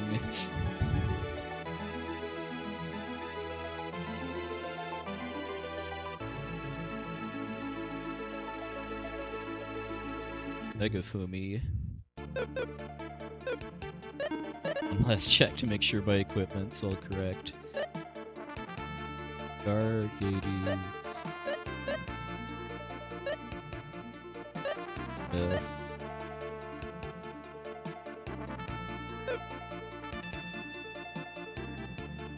Then I guess for Rose, I want, I guess I'd want to start with Maxim in the front row so that I'm using, since I'm using the Mythblade IP, then I'll swap, I guess I'll swap Guy and Maxim after that. Swap Dakar and Guy. Do I want, so I want Dakar in the back row then? Oh, in round 2, okay. The jelly actually recovers your MP on, I think, the second turn, so that doesn't matter. I'm not gonna be using any MP either. Blonde's using an IP ability to cast Trick. That glitch is fixed in this patch too. I'm pretty sure the config menu glitch. Alright, well, I think we're ready to do this. Bask in awe of the unglitched LE floor with these weird demon statues and stuff next to it. Alright, let's go. Oh yeah, we get to see the retranslated jelly text too.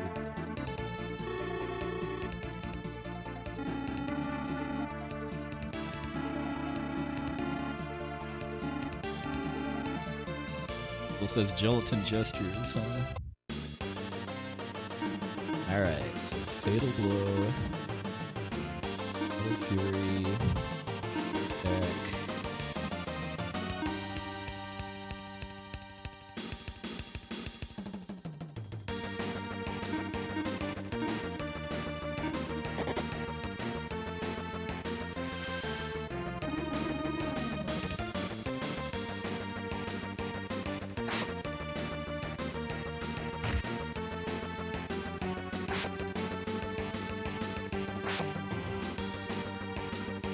Okay, so then on turn 2, I'm gonna swap Dakar. It does Octastrike. Do I just want to attack with Maxim, or should I use Iron Kick? Spell. I can't do anything, but attack, and Salon can do... Do I want to do Ice Valk or Firebird? Doesn't matter.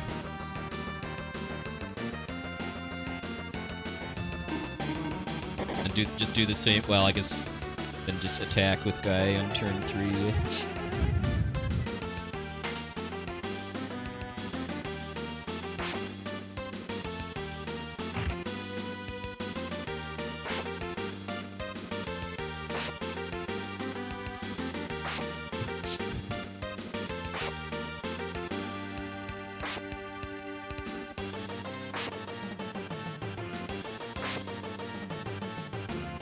Hey! Did it! GG in 2 turns, too.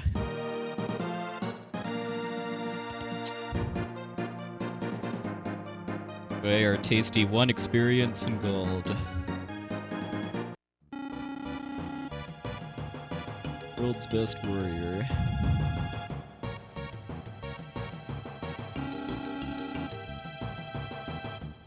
Is this even any different than in the vanilla game, actually? It doesn't look like it.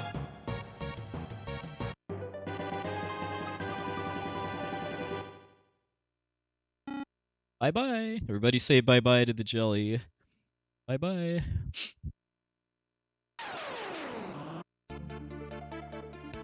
One last look around the true form of the bottom of the ancient cave.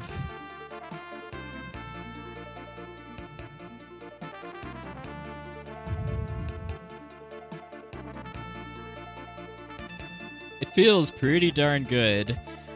Not just because it took me a month of weekly attempts to beat the jelly, but because I couldn't do it as a kid when I played this game too. I beat the Egg Dragon, which is the other super boss, as a kid, but I could never ever even get to anywhere near the jelly, much less beat it, because I didn't really know good tricks and stuff for getting in. Yeah, I mean, this is by far the hardest challenge in this game. It's way harder than the Egg Dragon.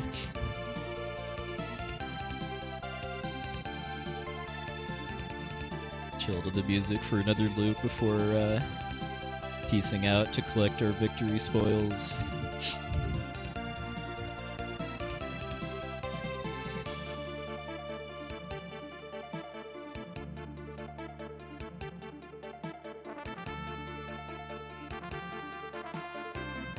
Hey, that didn't feel anticlimactic to me.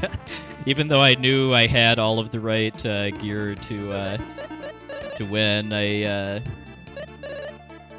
was still afraid of making some kind of mistake to choke it.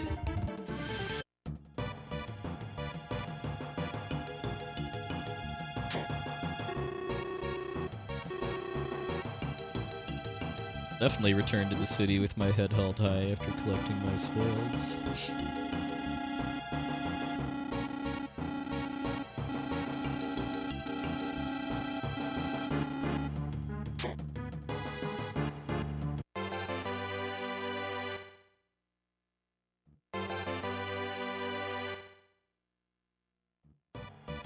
Oh, I actually have to throw something away to keep the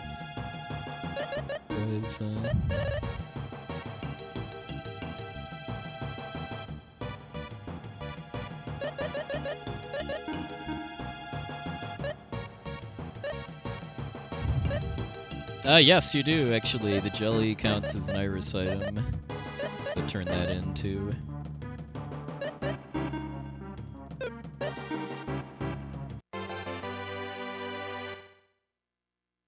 I didn't get a single iris item in this this dive too, although I think I had I got like 2 or 3 while farming blue chests off stream. Oh yes, and because this is the patch too, we get to see the true form of the Iris Items lady too, which is a bunny girl, because they kind of censored Iris Items lady in the US version, because we can't handle bunny girls, I guess.